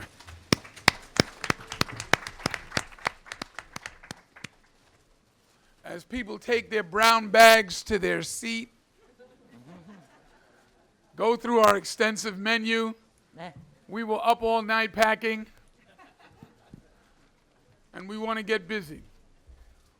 Some of our panelists are en route, but we're going to begin right now, and we want you to pay close attention because the ideas, the topics, the subjects that we're discussing will find their way into boardrooms and to policy meetings across the city and the state. We will be in Albany next month for the Opportunities Conference that will be there, where other agencies, both city and state, will be there to talk about opportunities. But we want to push the envelope. What is not enough. And so we want to push the envelope of ideas, use the bully pulpit, not just for contracts, but we need to see women and minorities sitting on boards of directors. We need to see women and minorities in the C-suite. And so we've still got some walls to knock down, some doors to burst through. And so we're not going to rest until we're all the way there. So the new agenda is still being written by the people in this room.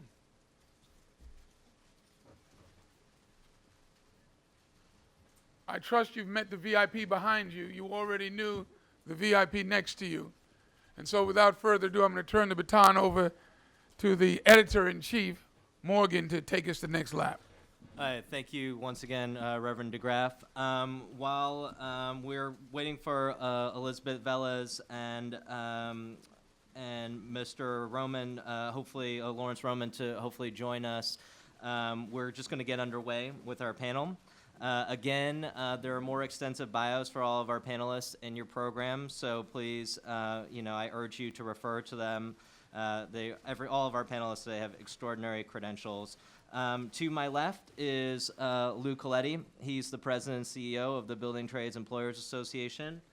Next to him is Philip Eng. He is the executive deputy commissioner and chief engineer for the New York State Department of Transportation. Next to him is Lorraine Grillo. She is the president of the New York City School Construction Authority and a leader in the area of MWBEs. And so just to start off, I've heard from a lot of MWBE owners about problems with the scaffold law. And I'm wondering where you stand on it. Should the law be kept as it is? Should it be modified? Should it be repealed? And what are the issues at play with the scaffold law? Okay, Morgan, thank you, and good morning, ladies and gentlemen. Okay, I really appreciate the opportunity to participate and to discuss this issue. I'm sure everybody in this room still has scars from the 2008 collapse of Lehman Brothers and the economic recession that we've all lived through for the past 3 years. Unless we amend the 240, 241 scaffold law, that economic crisis will be foisted upon the shoulders of the entire construction industry, but in more particular, it will be devastating to the minority and women businesses in this state. If I can, let me give you a very simplistic definition of what 240 and 241 scaffold law is, for those of you who may not know. Under current New York State law, and we are the only state in the nation that has this law, the nation, If someone is hurt on a construction site within the boundaries of that 240 law, and they file a lawsuit, you go to court, and the judge makes a decision, is this a 240 or 241 claim? If it's a 240 claim, you then proceed to the next part of the trial, in which you as a contractor or an owner have absolutely no opportunity to present any evidence that it may have been the worker's fault. You provided them training, you gave them equipment, they ignored it. It's called sole responsibility. You as a contractor are solely responsible. So the only determination that that jury makes is how much money you are going to pay. The change we're seeking is simple. We're looking for a comparable liability standard. All we want is our day in court. On those occasions where we believe that there was an employee contributed to the accident, allow us to present that evidence to a jury and let that jury make the determination. As a result of the law we have, and many of you who have your own general liability insurance have already experienced this, your rates over the last 2 to 3 years have gone up over 300%. The crisis that we have right now, and Lorraine Grillo is going to go into it, so I'm going to only mention it in a framework. The School Construction Authority, which clearly has the best MWBE program, I believe, in the country. Okay, in the country. Will probably not be able to provide their owner-controlled insurance program to any of its contractors, whether you be MWBE contractors or majority contractors. Think, because no insurance company is interested in providing them in a cost-effective manner that owner-controlled insurance program. To me, this issue is the biggest threat to why you're here today in trying to find a way to grow your business. Because for the firms that are covered under that OSIP, I would respectfully suggest to you, if you are now required to go into the marketplace and try to get liability insurance for your company, you will not be able to. And if you can, you won't be able to afford it. And it will become yet another obstacle to you growing your own business. There is no more important issue to me facing the MWB community and the construction industry in general than amending this law. And what I would like to ask everyone here, we are working with Jacques and Sandra and a whole group of other organizations.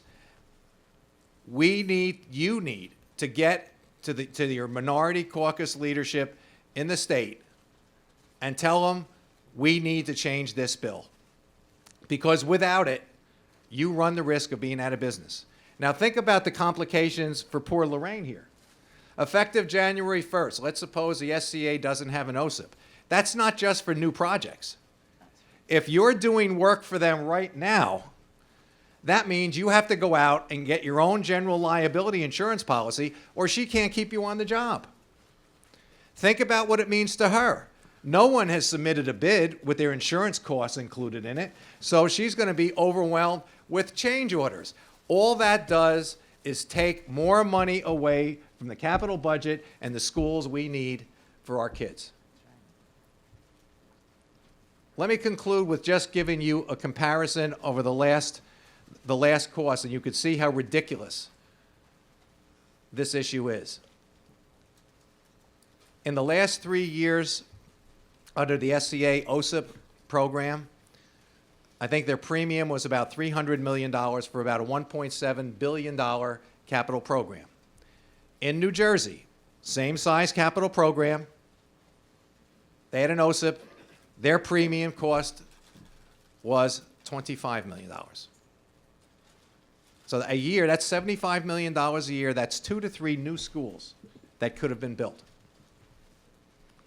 So I'm going to urge you to keep in touch with the new agenda. We need your help. We're all in this together. Nobody wins except the lawyers. Trial attorneys, remember, they get 30% fee off of the judgment that comes out. And the reason we're in this, and the reason the insurance companies are just pulling out of New York, there used to be about 7 firms that were interested in providing general liability insurance. Now you're lucky if you get 1. So do I have to tell you what you're going to pay? They're not interested. And what they do and calculate their fee, they take a look at not necessarily the losses that you have on your job, your accidents on your job. They look at the judgments. And those judgments, juries are giving multi-million-dollar judgments. And when they see that your company is faced with a $3-4 million judgment, they build that into their reserves to protect themselves. So I say to you, as seriously as I can, and asking for your help, this issue is as important to the MWBE community with an impact equal to the collapse of Lehman Brothers and the recession that we went into that we're still not out of. If we don't change this law, we'll never get out of this, and it'll become the single biggest obstacle on top of a whole bunch of other ones that you're facing in growing your business. Thank you.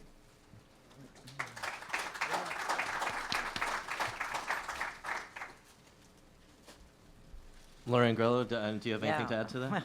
Certainly. Thank you, everybody. Nobody says this really better than Lou Coletti. I can't stress to you enough how important this is to the School Construction Authority. As you've heard, and many of you know us, and for those of you who don't, you've heard over and over that our program is the best of its kind. It's really been led the way for the city's program across the state and so on. And we're very proud of it. And it would just about kill me to see that program die on the vine. And the possibility is there. It truly exists. That our mentor contractors and our minority and women-owned businesses will not be able to get the kind of insurance that's necessary to continue working on our sites. This is, without a doubt, the most critical issue that we face right now. And again, Lou is absolutely right. This is a lose-lose for everyone in the private world as well as the public sector. And if we don't join together and get this done and get this done right away, our MWBE program goes away. Our mentor program, which I'm so extremely proud of, goes away. So again, let's follow Lou's lead. Let's stay together, talk together, come up with ways to get to our legislators to let them understand that this is a crisis that has to be faced. Okay, that said, I'd just like to talk a little bit about the success that we've had.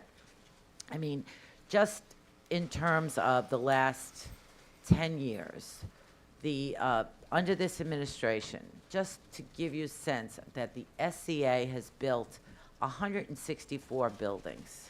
We have created 126,000 new seats for the students of the city of New York. We're extraordinarily proud. We have had completed over 5,000 capital improvement projects in our existing schools. Our MWBE program has been tremendously successful. Almost $3 billion in prime awards, almost $2 billion in subcontractor awards. Our mentor program, we've seen 400 firms go through our program. And we've decided that we're even going to take it one step further. Because I was fortunate enough to come into the presidency with my diversity council, which is a number of these folks are here today.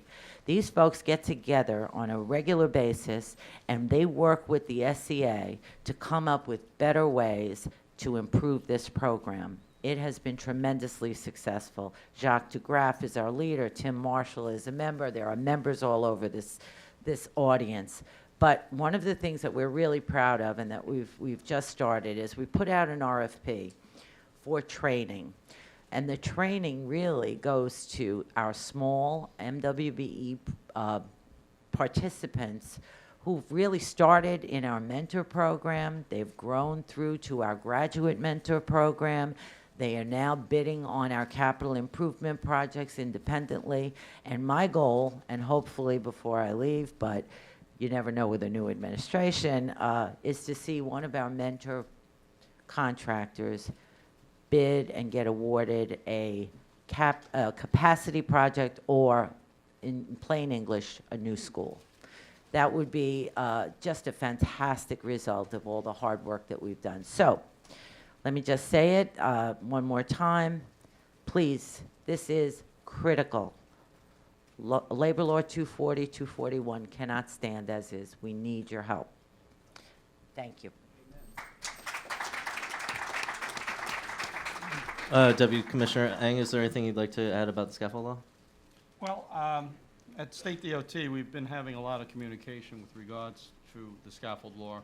I know the industry, not only here in New York City, but across the state, has raised concerns to us with regards to it. And we're keeping a close eye on those issues. Anything, obviously, that makes it harder for contractors and MWBs in particular here for this session today to work on State DOT contracts is a concern. We know rising costs for insurance premiums are something that are difficult challenges for many, and particularly for the MWBEs.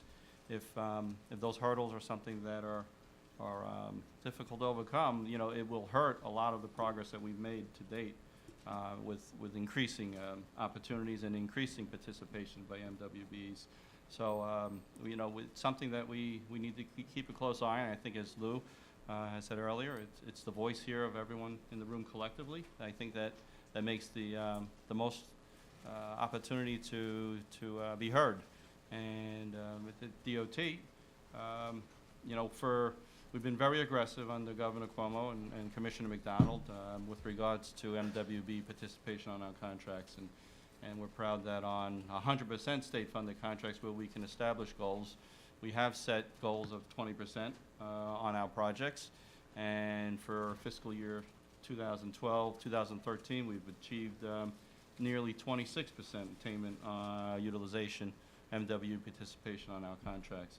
And in the fourth quarter, we had over 30%, 31% participation for MWB. So we're certainly keeping an eye on it, and we're looking forward to you know, working with industry and the MWBs with regards to the situation as it moves forward. And Deputy Commissioner, we've heard from Lou Coletti and Lorraine Grillo about the paramount importance of modifying the scaffold law. For your agency, what is the most important issue in regard to MWBEs? Is it meeting that 20% goal? Well, I think it's not just meeting a goal, it's the ability of the MWBs to not only participate in one contract, but be successful beyond that contract. We've seen opportunities where, even now, as we are in the midst of one of Governor Cuomo's New York Works initiatives, we have a major project right now here in New York City that we're currently procuring through the procurement process, Kosciuszko Bridge replacement, and that is a $500 million project that we've established. While it's federally aided, 14% DBE goals, but we recently held a session that was very successful where we enabled the MWB and DBE community to interact with the four shortlisted joint ventures that are pursuing it. And we know that there's a lot of work ongoing in the city. You got the Goethals Bridge, you got the Bayonne Bridge, you have Tappan Zee just to the north. And I think one of the challenges for MWBs is that do you grow to meet the needs here, but you have to be hoping that there's work beyond that we can continue putting projects out on the street. And that's one of the issues that State DOT continues to work on as far as streamlining our process, making best use of the dollars that we have so we can continue to put more work out there and make those opportunities available. The last thing we want to see is a firm grow to a certain point and then hit a point where the work is not there anymore, and all of a sudden they have to start scaling back, and that's not in anyone's best interest. So those are areas that we're looking to. And I should note that I live 2 blocks away from the Kosciuszko Bridge, so I'm very glad that bridge is not going to fall down. So, Lou, you talked about the importance of the audience really lobbying the members of the minority caucus of the legislature to take action on the scaffold law. But we know that Assembly Speaker Silver has been a really adamant opponent of any changes to the law in the past. He hasn't allowed it to come to the floor for a vote. And yet we hear about the urgency of something getting done, and the legislature isn't even going to be back in session until January. So, I mean, we have a very politically savvy audience here. I mean, what do you see as the real possibility that something can take place in a time frame that will be early enough for it to have, to avert the disaster that you are presaging? I don't know what Lorraine Grillo does, because I don't know that we can get this done before January 1st. From a political standpoint, we have had many conversations with the governor, whom I believe is conceptually in agreement with us. And that's why the only other way this happens is for everybody in this room to be contacting their legislative leaders, especially the minority caucus who helped elect Shelley Silver, and telling him and the Assembly, this is enough, okay? The trial attorneys make enough money. They get 30% of any judgment. Make them work for it. Make them go before a jury. If I would say if the state legislature is interested in fostering the growth of MWBE companies, if they're interested in not stopping the progress that's been made, as well as having an impact on their other projects. I mean, take Tappan Zee Bridge. I mean, my sources tell me they're budgeting anywhere from $200 to $400 million for potential claims. We have to make rational public policy in this state to allow everybody to have an equal opportunity to bid work and to win construction work. On the private side of the market, a failure to address this issue will stem economic development. On the private side, insurance costs are probably now have gone from maybe 1% of a budget to 4%. So they have to see the light.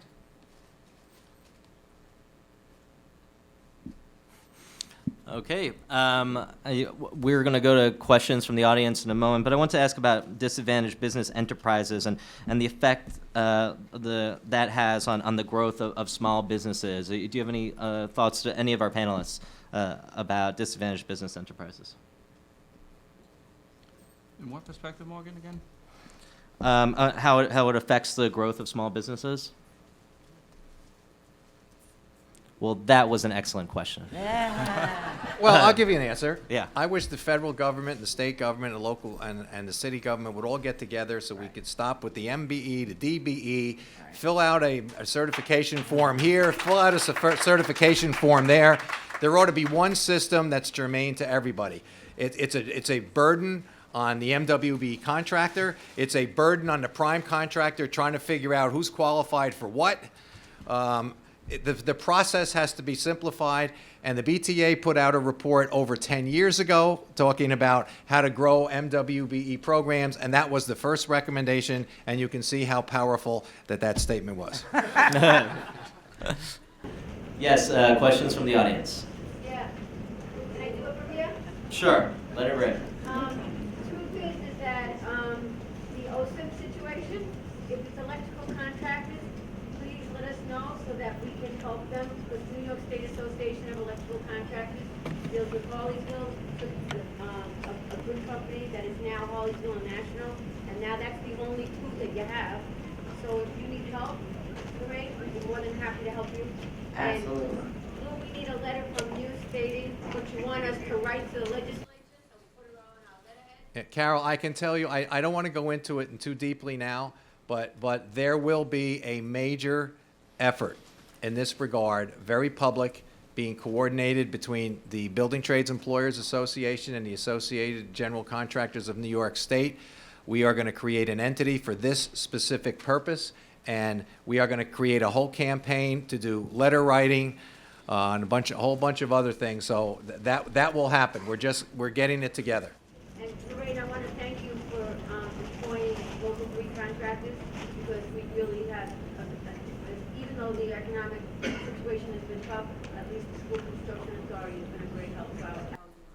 You're very welcome. Thank you. Yes. I'm a WBE interior contractor. I'm sorry, maybe it would be better if you came to the microphone.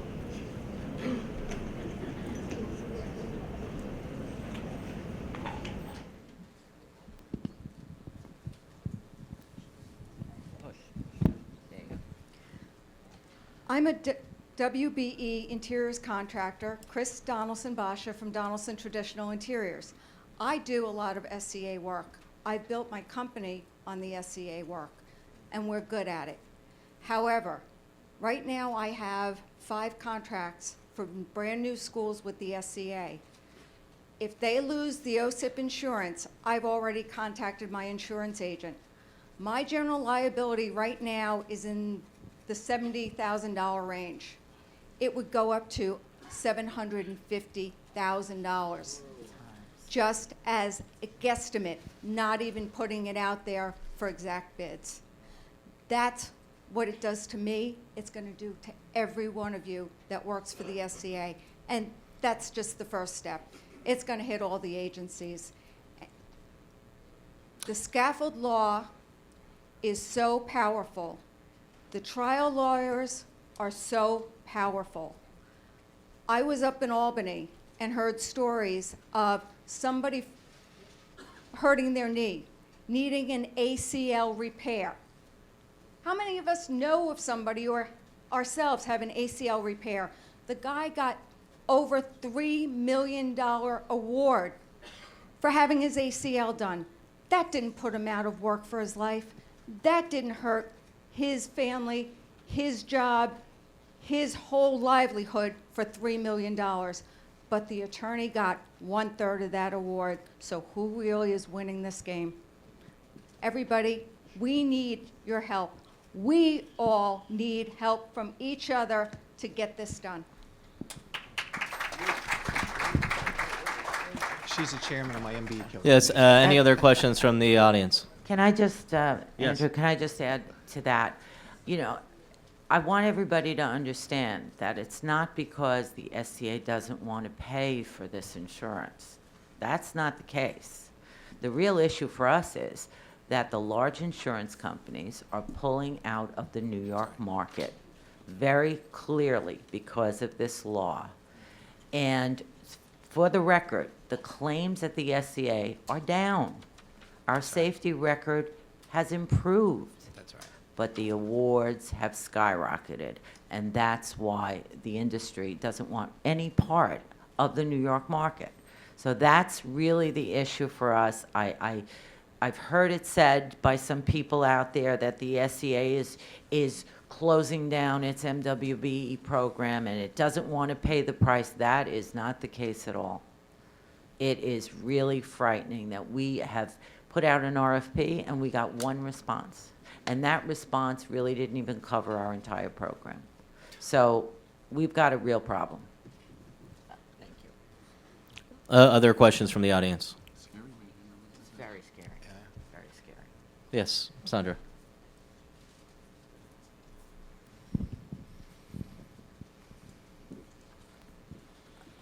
Last year at the new agenda, it was clear that the effort was to reform the legislation for the city of New York.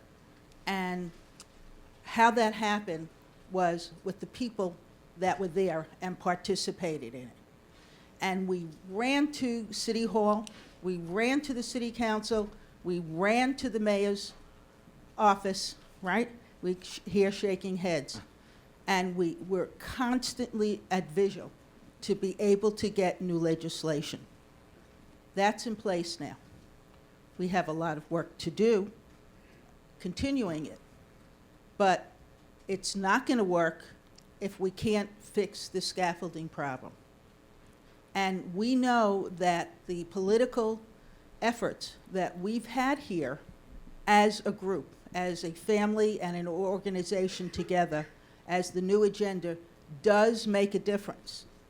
So I would take a pledge from the people that are here today and to make sure that we'll do everything that we can to avoid this tsunami from coming over us. And we'll need everybody's help. We'll continue with the efforts of Lou Coletti. He had black hair until the scaffolding law is in place. And also the terrific and dynamic Lorraine Grillo at SCA. This is not something that may happen. It's going to happen unless we as individuals and collectively make sure that we're heard, right? We have coming up the state conference that we'll be at. Everybody you meet there, you have to have this as a conversation. Meet somebody in a hallway, a elected official, a public official, somebody working for an agency, and let's get this started. We did it before, we can do it again. Sandra, after the our MWBE conference last year, you and Reverend DeGraff and Walter McCaffrey spearheaded getting pledges from the members of the City Council to agree to sign on to Local Law 1. Do you intend to make the same effort with state legislators to sign on to the repeal or modification of the scaffold law? I'll give it to Reverend. The answer is yes. And since this is a conference given by City and State not only covers government, but they talk about politics. And so when Lou Coletti made his presentation, he told the truth, but he didn't tell the whole truth, not by any Machiavellian desire, but I just want to augment and amplify what he's been saying. And the fact of the matter is that a lot of us are not in GCA. A lot of us are not in BTEA. And we need to go to Albany with them. And I'm not talking about something that I want you to do that I didn't do myself. Now, you have to understand that when we went to Albany together, people fell off of their chair. They said, well, what are you doing together? And that's what this moment is all about. It's not only just about the scaffolding law. It's bigger than that. What if people who used to yell at each other across the barricades could stand on the same side, change the scaffolding law, and then start to talk about doing business together? Because that's still why we're here. At the end of the day, the reason we're here is to make some money. That's why we're here, right? That's why I'm here. That we can talk economic development, public policy, you can call it what you like, but we're here to make some money. Because when we make money, we can hire some people and create jobs. We can put down payments on homes, send kids to schools as an empowered community. And so this partnership is critical to put the past behind us, extend our hands to work together, and change the scaffolding law. So Morgan, it is a moment in time that is critical. It is the new agenda. That we can sit around talking about grievances from the past, or we can talk about the door of opportunity that's open to us if we work together. Because when we do, then we begin to understand each other and build relationships. And relationships is how this game is played. And so, Craig Collins, you've seen it work at the SCA. You've made it work at the SCA because of the relationships you've built up over 20 years. And the people in this room, that's why we encourage you to talk to one another. And so, we're going to take a break in a moment, but when we're on the break, you're now empowered to do this, to go up to any two people of your heart's desire and say to them, what do you want? just what do you want? Why are you here? Are you here just to be here? I just want to be informed, or do I want to get a contract? Do I want to get a loan? Do I want to get a job? Well, why are you here? What do you want? That's the question. Now, you're not under any obligation to fulfill their desire. but it at least starts the conversation, Regina Smith from the Harlem Business Alliance. It starts the conversation. Because too many times we're in rooms together, but we really don't connect or talk to one another. So if you've heard nothing today, is that we've got a crisis coming. But in the other side of that crisis is an opportunity for us to change the deal. It's a new paradigm, it's a new agenda, and that's why we're here. All right. Before we move to that break, do we have any other questions from the audience? All right, well, You know what, if there isn't, can I address an issue that I heard people talking about at the first panel, and that was access to opportunities. And I think I would ask everybody in this room that we have to develop a more comprehensive framework in discussing what that means. If you're talking about the public sector, and there are individual companies that feel that they don't have access to those opportunities, then you need to enter into a discussion with city agencies and find out why you're not getting on bid lists. They're all publicly bid jobs. If you look on a heavy and civil job, where the GC is getting subcontractor prices, and on the building side too, whether the CM holds the contracts or doesn't, this industry has gone through a dramatic change with the economic recession. There are only two things that people look at: price and performance. I've heard from many people, well, you guys use the same subcontractors, you always do. This used to be a relationship business. It no longer is. It's about price and performance. And the BTA has worked with the new agenda, with small business services. We're now working with the Empire State Development Corporation in trying to make the certification lists a more useful and friendly tool for a prime contractor to utilize in identifying MWBE companies. But from what I hear, there seems to be a reluctance to submit some of the information that the city is asking for. And if you don't do that, and that tool doesn't become a useful tool to a CM or a GC, then you're limiting yourself. Okay, no matter whether you do a private sector job, a public sector job, there are certain basic elements that every general contractor is going to want to know from any of its subcontractors. What's the size of the last couple of jobs that you did? What's your bonding limit? How are your finances? Are you a union contractor or not? And when there's resistance from the MWB community to even fill that out, everybody here knows what a bid schedule is like. The bid comes out and you're rushing to put a bid together, you're identifying subcontractors. If they don't have that information, it's kind of hard to get the access to the opportunity. So I would respectfully suggest that we have to drill down in terms of trying to find out exactly why there is a feeling that people don't have access to the opportunities. And I say that within a context of, over the next 3 or 4 or 5 years, the growth in this construction industry marketplace is in the private sector. Public sector work at best is going to be flat. So you're entering into a new dynamic. And as the Reverend DeGraff said, that's why we're committed to making those linkages with the MWB community. The BTA has been committed to this for 17 years. We've now even escalated it. Jacques it's funny, he told that story before I could. You had to see the look of people in Albany when we were walking around the floor and pulling people off the floor. It was like, you guys are working together? Yes, we are. And we're going to continue to. Because from our standpoint, competition is good. We want you to grow your companies. And we want to be able to help you overcome whatever obstacles you have. But we have to be realistic about the context in which business is done, what kind of assistance you need. I mean, our report 10 years ago suggested the creation of a capital mobilization fund.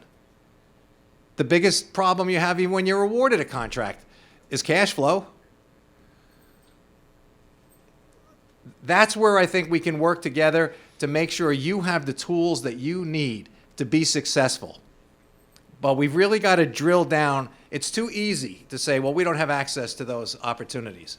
All right, well, let's find out why.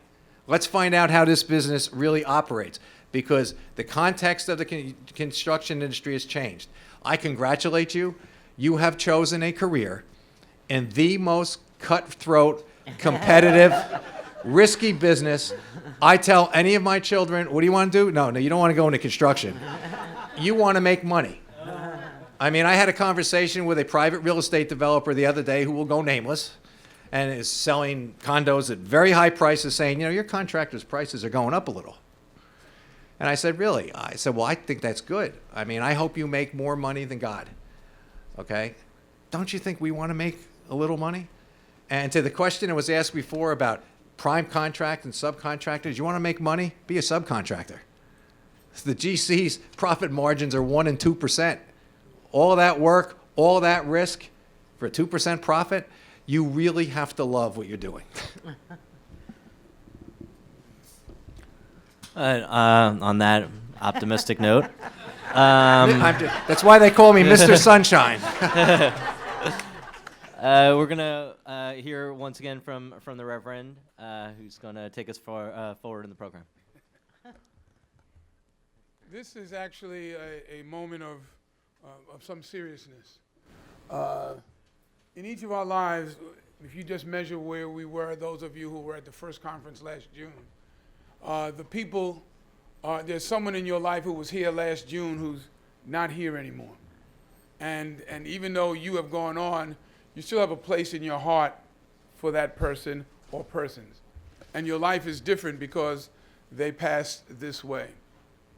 Last year, Walter McCaffrey, former Councilman Walter McCaffrey, was here with us. He was a dynamic force and an unyielding force in moving us forward and articulating the aspirations of our communities. We thought it not robbery, but that we would pause in this moment just in remembrance. And while we remember Walter, you will also remember the people in your life who have touched you and helped you to get to where you are today. Walter made a difference, and so we want to bring two people who worked closely with him. Christian Hilton, who was his former chief of staff and is a dynamic force in his own right, and the godmother of all of these programs, former council member Una Clark, and you might have heard of her daughter, who's Congresswoman Yvette Clark. Would they both come forward to lead us? We're going to ask that they share their remembrances of Walter McCaffrey, because we want to set a tradition that this is just not another conference. It's about connecting with one another and holding on not only to our professional lives, but connecting as human beings. Good afternoon. My name is Christian Hilton, and I had the honor to serve as counsel to Walter McCaffrey for the remaining years at the City Council until he was term limited. Walter served on many committees at the City Council, many important committees, public safety, finance, land use, but the one that he felt was most important was women issues. Walter was always a stalwart ambassador for women's issues in the city, and he really helped forge the disparity study along with Councilmember Una Clark and in establishing the studies to help push forward the MWBE laws and programs that we're benefiting from today. I just want to give a moment now to introduce Councilmember Clark, former Councilmember Una Clark, who will share her remembrances of Walter. Thank you so very much. Good afternoon. Good afternoon. My name is Una Clark, and I came to the New York City Council and spent 10 years with Walter McCaffrey. When I came to the City Council, I was the first immigrant, so nobody ever understood my accent. So I sat very close to Walter, and I said, Walter, I think that you have some folks in Ireland, and there's a song which says, in Dublin, fair city, where girls are pretty, they all look like me. And so we had this good relationship from my first day in the City Council. But beyond that, because I had to position myself, I knew that he was close to the Speaker of the City Council. And I came up to the rough side of the mountain to City Hall. Nobody knew who I was. And the county from which I came did not endorse or support me. So I came to the City Council on the strength of the community of which I am a part. And it's an immigrant community mainly of Caribbean American immigrants. And so I became the first Caribbean immigrant to be elected as a woman to the City Council, or at least to own where I came from to the City Council. And so I made Walter a friend, a confidant, and a supporter. I would always go to Walter and say, do you think if I put this in the budget that I will get it? Because my colleagues were always talking about programs, and I would say, I came to be an institution builder, because when I leave, I want to make sure there is something that is left that I have built, that I have made. And so when it came time for the minority and women-owned business and the study, Walter and I got together, and I said, you do the women's side, and I will do the minority side. And so we got together and we put the money in the budget, and there were great forces against us. They stalled and stalled and stalled. Every time we put it in, somebody found that the money could best do something else. But we insisted, and so when it became law, we both laughed, and we especially got women and minorities together and say, this is your opportunity to bid, and we led them through all of the phases of what needed to be done. But beyond that, I tried to legalize those vans on Flatbush Avenue, and Walter McCaffrey was keeping the carriage horse in Central Park. And I would say to Walter, I know nobody wants these vans on Flatbush Avenue, as well as there are people who don't want those carriage horses. And so he would dance back and forth with me, and I'd say, Walter, if you sign on to my legislation, I'll sign on to your legislation. So we became very close friends and allies in the city council. And I must tell you, he is greatly missed.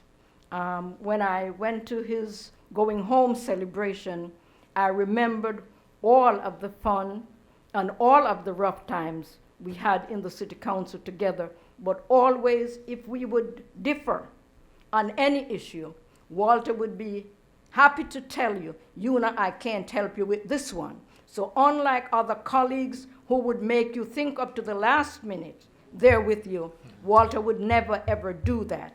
And so I developed a relationship, a friendship. And the memory I have of him is always coming into the members' lounge and running to Walt and say, Walt, I have one up my sleeve. And he says, it better be good.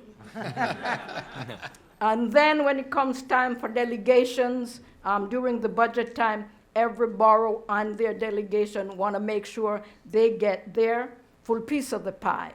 And I would always go to Walter and said, I know you are the king of Queens, but I am the queen of Brooklyn.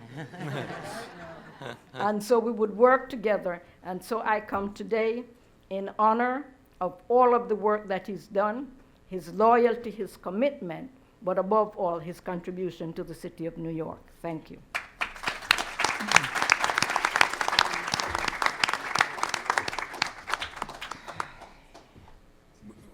That moment is particularly significant because, Morgan, I have to tell the whole truth.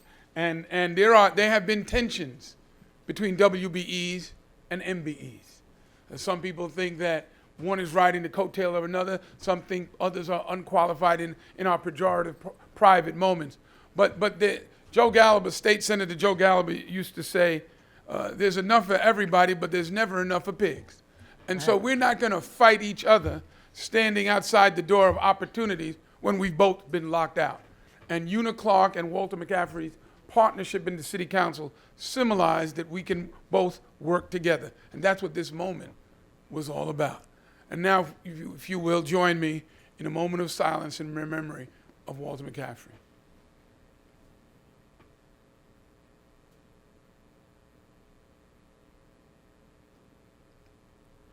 Thank you. We continue to commit ourselves to the ideals that he fought for. And now I'm waiting for a candidate for mayor, and he's going to join us and make a presentation, and you will then have an opportunity to question him and say what's on your mind in terms of your thoughts on all that you've heard here today. That's the idea of putting our imprint on the office. What we want to do is to discuss so that no matter who gets in, they heard from us. And so we've heard from a number of the candidates. There'll be more to follow, but we want you to know what's about to happen. And somebody's going to give me some directions in a moment. And thank you to our panelists. Thank you. And now we're going to hear from the Republican nominee for the office of the mayor of the city of New York. He's been in the private sector. He's been at City Hall. He provided dynamic leadership at the MTA. And he's our next speaker. Please welcome Mr. Joseph Lota. Good to see you. Good to see you.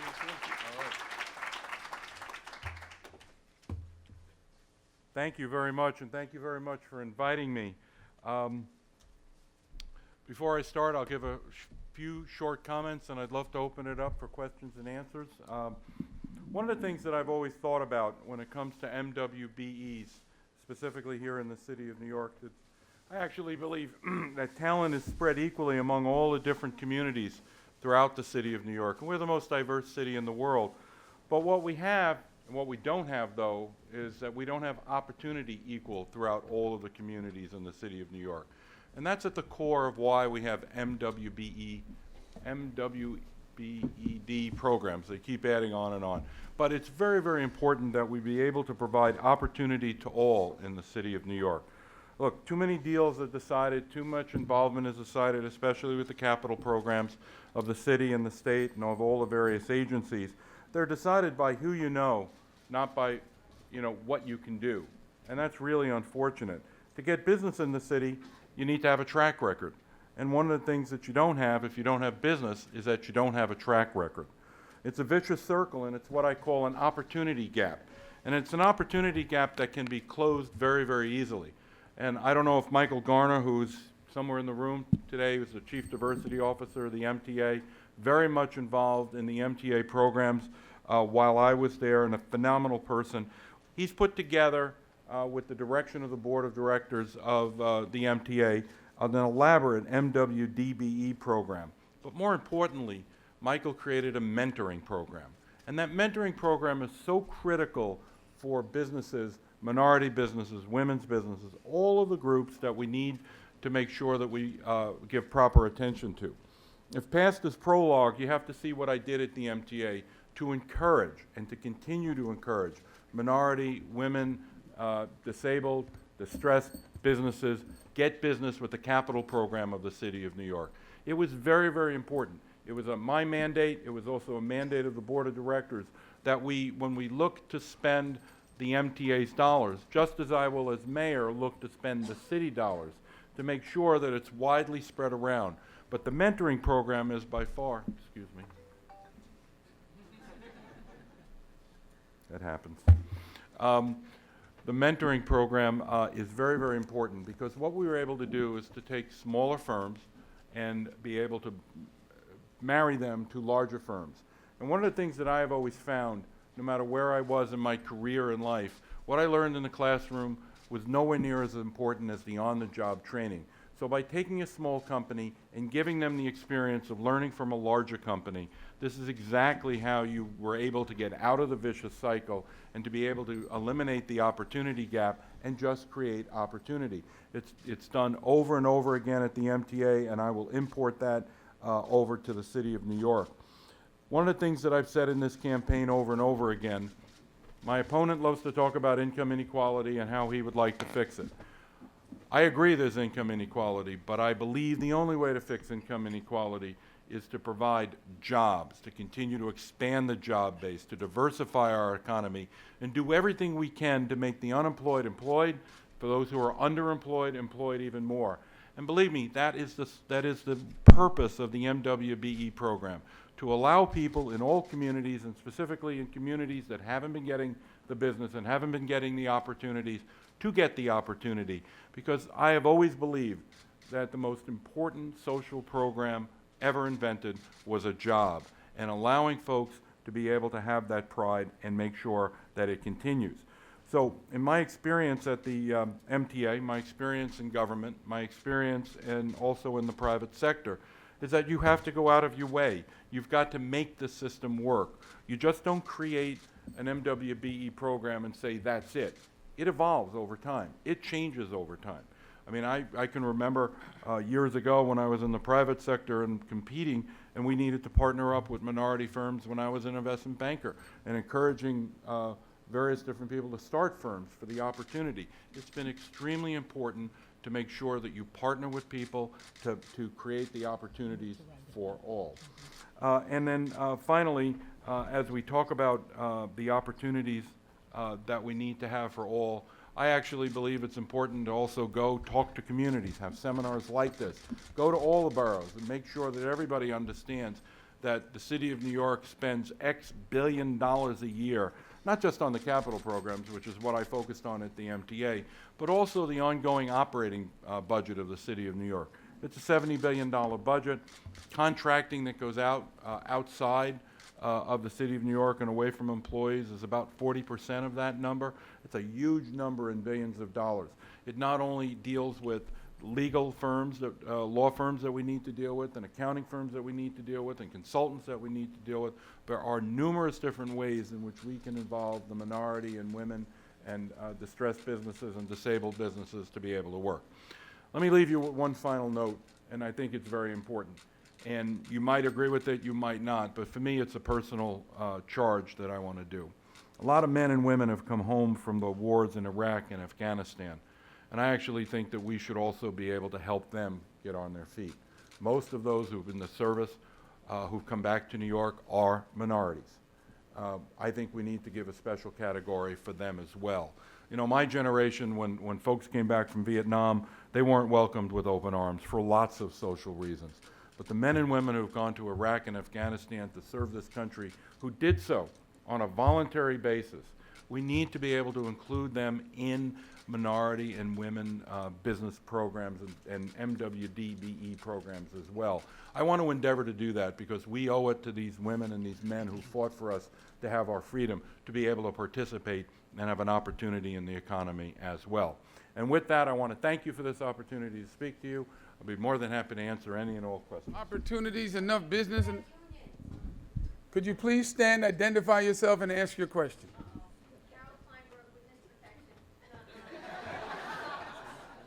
She's asked questions before, that's why. I'd like to know what your take is on unions. The unions have really, union construction has been very, Unions. It's been hurt the last 5, 10 years, more like 10 years. What do you think about that? Are you going to help unions in any which way? Sure. How's that witness protection program working out for you? Whenever I get a question about unions, it's always about the municipal union. So let me address that first, because I'm spending a lot of time with the union leaders explaining to them how important it is for me as mayor to make sure that they get a contract as fast as possible. Many of them have been working for as long as 5 years, the teachers. It's unconscionable that we're in this situation, that all 153 bargaining units at the City of New York are without a contract. Presumptuous of me to say this, but on the day after the election, I want to meet with the union leaders. I want to listen to them. I want to hear from them about what their issues are. Let's write them all down. I want them to listen to me, and we'll write them all down. And then we'll have a drink, and then we'll determine exactly a roadmap to make sure that we can get a contract done as quickly as possible. Look, my family is a union family. My father was a cop. I was the first one in my family to go to college. I did so on a scholarship from the PBA. I am forever thankful for unions to be able to get me on my road to whatever success I've had in life. And I always talk about how important it was to get that scholarship and all the student loans that I had to take out as well. Now, I think your question was, though, about private sector unions and what's...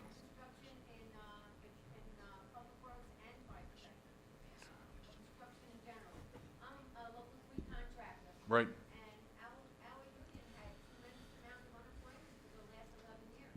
Local 3 is the electrical workers. Brother, right. And we have a great apprenticeship. We're legal prevailing rates. We follow everything. And we really have been beaten up in the city. My experience when I left the city in 2001, that almost every job we did, especially through the School Construction Authority, there was some WICS law changes, but we always used union labor. Has that changed? Yeah. Well, I'll look into that because it's not right and it's not fair, and we need to make sure that the brothers are getting their jobs. And I think it's very, very important that the electrical workers get that opportunity overall. Thank you. Hey, how are you, Tim? Good afternoon, Nice sir. to- hey, We whatever. agree with you that jobs is essential to our. Okay. State your, would you mind giving, Mayor candidate? If anyone else has a question, you can start moving towards the mic now. Good afternoon, Timothy Marshall, Jamaica Business Resource Center and the Minority Business Leadership Council. We agree with you wholeheartedly that jobs is central to our city's economy. We would love for you to share with us more about your ideas about how to create and sustain more jobs that will strengthen the middle class in the city of New York. Thank you, Tim. That is a great question.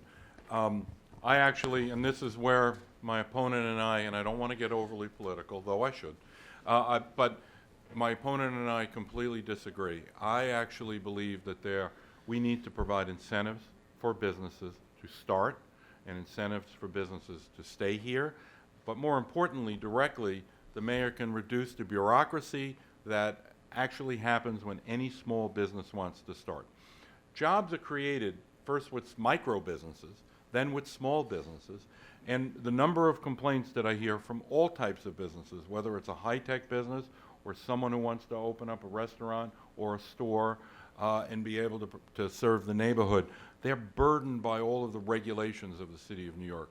We need to get that under control.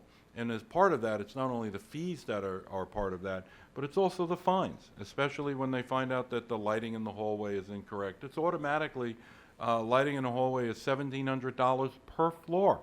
And when you look at that, there's no cure period. There used to be a time, if there was a flaw in what you've done, you had 3 days, 4 days to fix it and get it done. No longer. You get the fine, and then if you come back a week later and it's not fixed, you get the fine. You get another fine on top of that, and it's gotten to a point where it's affecting small business tremendously. There's also another tax that I want to eliminate in total. Most people don't realize this. Corporations in New York City pay a tax. Most people believe they pay a tax on their net income.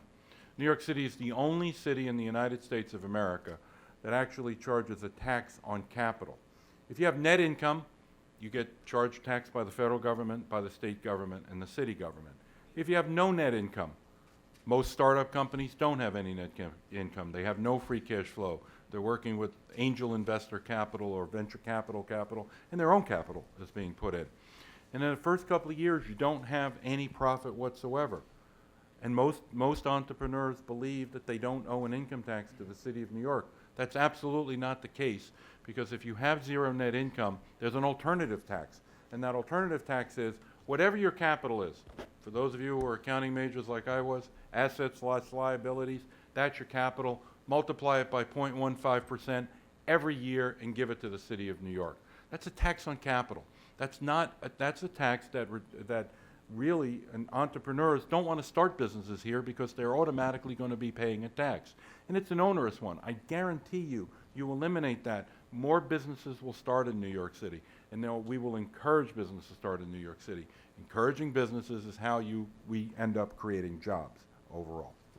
And it's got to be a multifaceted approach. There's no one way to do it, but it's how do you create a climate that allows the private sector and individuals to be able to create businesses. It's a complex issue, but it's one that requires, also flexibility, because times change, economies change, and just to take advantage of that as well. But one of the things I really believe, if you get government out of the way, you will find an absolute growth going on in this city and in any other city. Good afternoon. My name is Elizabeth Velez, and I'm president of a 40-year-old construction company, Velez Organization. I also serve as chairperson of the Latino Builders Council and in various capacities on advisory boards throughout the city and state. In December of 2012, the City Council, by overwhelming majority, passed Local Law 1, which was signed into law by Mayor Bloomberg, which ushered in unparalleled changes to MWBE procurement in New York City. Mm-hmm. How do you see your administration supporting, bolstering, taking Local Law 1 to the next level? We need to take Local Law 1 to the next level. Remember, I talked in my my speech, as well as in answer to the last question about flexibility. One of the things that we're learning, there are parts of Local Law 1 today that are not working. You know, it's only what, 10 months, 9-10 months into it. We need to have the flexibility and the wherewithal to alter it. I will support Local Law 1, but I want to continue to change it. There are some parts of the minority communities that are not participating like they were supposed to. The threshold levels have changed, and it's not overly helpful because it's not helping everyone. And so we have to go back, and I actually believe that, you know, any law can be changed and should be changed, and we need to have that flexibility to do it. Thank you. Good afternoon. I'm Jeff Elmer with the Association of Electrical Contractors, Local 3 contractors.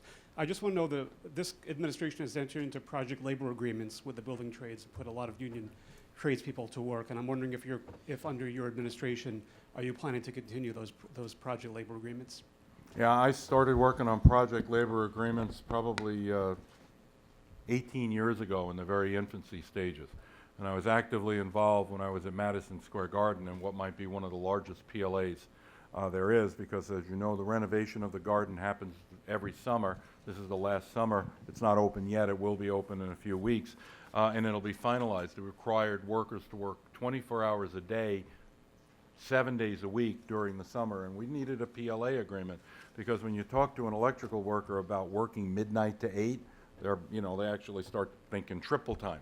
And we needed to make sure they understood that we're all the time and we need to have breaks. So I sat down with the head Gary of the... LaBarber? Gary LaBarber. Thank you, Brian. I was going to describe him. That would have been really unfortunate. Sorry. But with Gary LaBarber, and worked very, very well. I will continue to work with PLAs because I think it's in the best interest of all parties involved. Hi, good afternoon. My name is Adashima Oyo, and I'm with Non-Traditional Employment for Women. And my question to you is, what is your administration's plan for decreasing the jobless rate, specifically inside of minority communities? Right. When you look at the unemployment rate in minority communities, it's astounding. And what we need to do is be able to look at the training programs that the City of New York funds and make sure that they're the right training programs. Because I don't want somebody going into a training program and not becoming employed. We need to make sure that they're in sync with each other.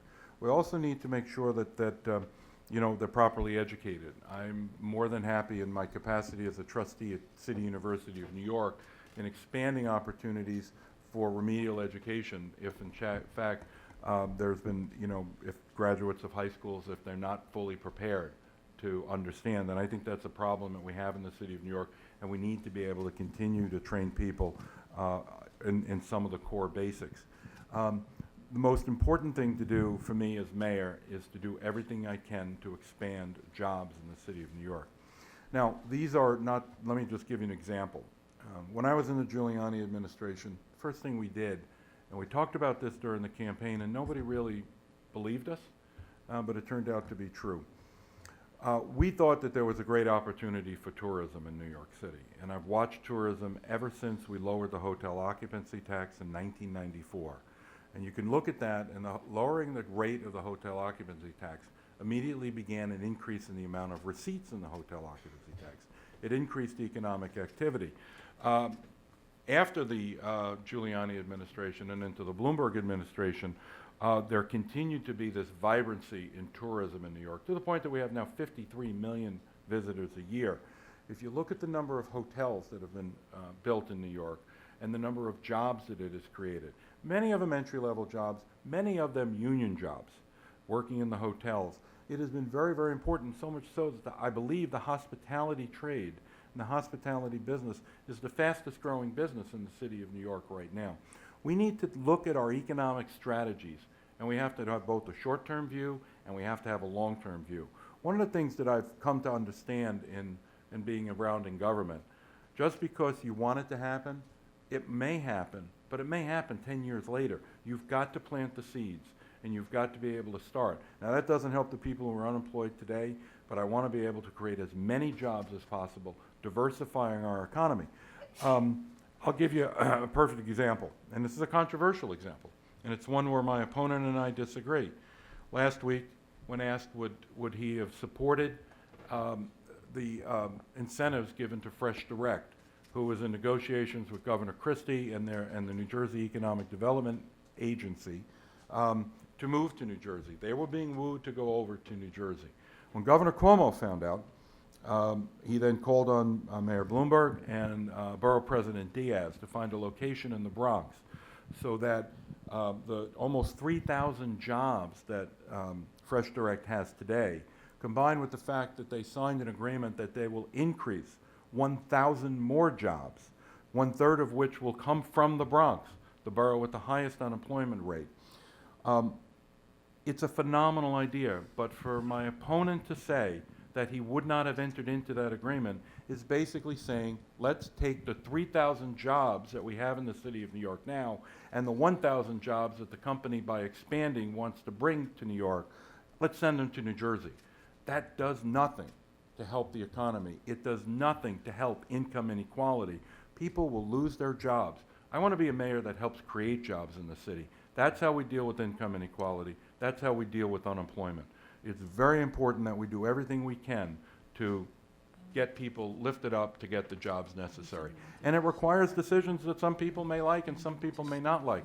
But believe me, those 1,000 jobs alone will pay for all of the incentives that were given by the state and by the city to Fresh Direct to stay here in New York. Thank you. Mr. Loder, we have 2 more questions, and the gentleman in the red tie. Mr. Loder, I'm Damon Kennebrew, and ITSS is my company. My question is a little different from some of the questions that we've been asking today. My question is about making financing available to small and minority businesses. Will you call those big bankers in and tell them that they are going to take our money and invest it overnight? Why can't they loan some of it to us? That's question number 1. And number 2, you got a job for me? I'm sorry? All right. No, it's a great question. You know, access to capital, liquidity necessary to start a business is very important. Yes, I will bring in the heads of the banks here in New York. And I'll also use the loan programs that EDC and the Department of Small Businesses have. And we should be able to together work with the banks to be able to provide competition for getting the money, but also, you know, also having the city agencies help with small businesses develop a business plan so that they can go in front of these banks that have credit committees and want to see what the projections are. That type of help is absolutely critical to this. Having us just going in and saying, I want to borrow money, and, you know, and you have to show the vision that you have to show the potential for growth, and that's where the city and the economic development agencies of the city can be very, very helpful. One of the things I also want to do about, you know, when you talk about bringing in the presidents of the banks and the chairman of the banks, one other thing that I've talked about on the campaign trail is I want to bring in the presidents of all the universities and colleges here in New York. It's about time we get them all together. I want to find the biggest conference room. And I know the president of NYU and the president of Columbia won't sit next to each other, and I understand all that competition. But what I want them to focus on is that you have the programs that we need in the city of New York. Mike Bloomberg had to create a competition to bring colleges and universities. It came down to Cornell and Stanford to be able to build an applied sciences campus on Roosevelt Island. A phenomenal idea. Well, they'll be training education in computer sciences and biotech and various other practical positions that we need in New York to expand. And yeah, we do need to bring the people who, on the private sector, together to get the vision of where we are so we all move forward. And quite honestly, my message is going to be, you know, to the president of any college or university, you create an applied sciences program, it will be a profit center for you, and it will help you fund the liberal arts programs that you're required also to have, and that they should have as a college and a university. That's the way successful colleges and universities have worked all around the country. I want to bring them together to have them work on behalf of the people of the city of New York, because when it does, it'll help them as well. Thank you. Hi, my name is Maruf Ali from New Associates. We're a comprehensive staffing firm here in New York City. And what we do is assess talent here in New York City before to fill job orders that we receive. And we've seen under Mayor Bloomberg that there's been a dynamic change in the types of jobs that have arose over the last few years, specifically in the tech industry. You've touched on this in the previous answer, but can you elaborate a little bit more about how you plan to take the next tech boom, and what do you forecast for New York City? Well, I'd like to, I praise Mayor Bloomberg all the time for the seeds that he's planted to allow the tech industry to come to New York. And I go to a lot of high-tech companies. They're all over. They're not just in Manhattan. They're in Brooklyn and they're in Queens. There are even some in Staten Island and one that I'm about to visit up in the Bronx. What's really important is that they all tell me how difficult it is to find workers to do what they do in the computer sciences business, which is really part of what I need to do in making sure that the colleges in New York are training their students correctly. But we also have to bring it down to the high school level, and we also have to bring it down to the grammar school level. We need to teach core common body of knowledge subjects to all of our students, the old 3 R's, the reading, writing, and arithmetic. But we also need to understand that we want them to be able to function in the 21st century economy. And we need to make sure that they have courses that they're allowed to take. We have tech schools. There's a CTI, I think they're called, the initials, where they'll learn about aviation mechanics and they'll learn about all that. We need to do the same thing in the high-tech business. I know IBM is now sponsoring a public high school here in New York where they're helping people in that area.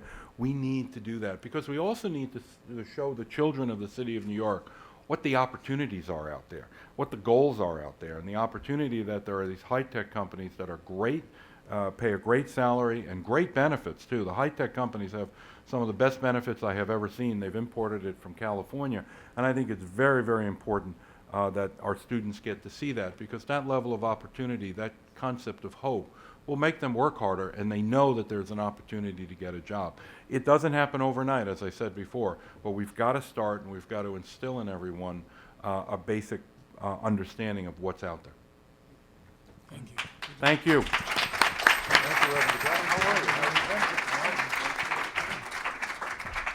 That about wraps it up. But you've got some work to do. You've got to make reservations if you're going to be in Albany with Mecca Santana and all of the governors and city and state agencies. You can follow up with Odelia Levy, who's also at the Department of Education. The SEA is here, and the person sitting next to you is here. We want to thank city and state for their support, their leadership on this and focusing it on an ongoing basis. We want to thank Sarah Berman and all of our partners that made today possible. And we want to thank each person in this room for being part of the new agenda. See you next year.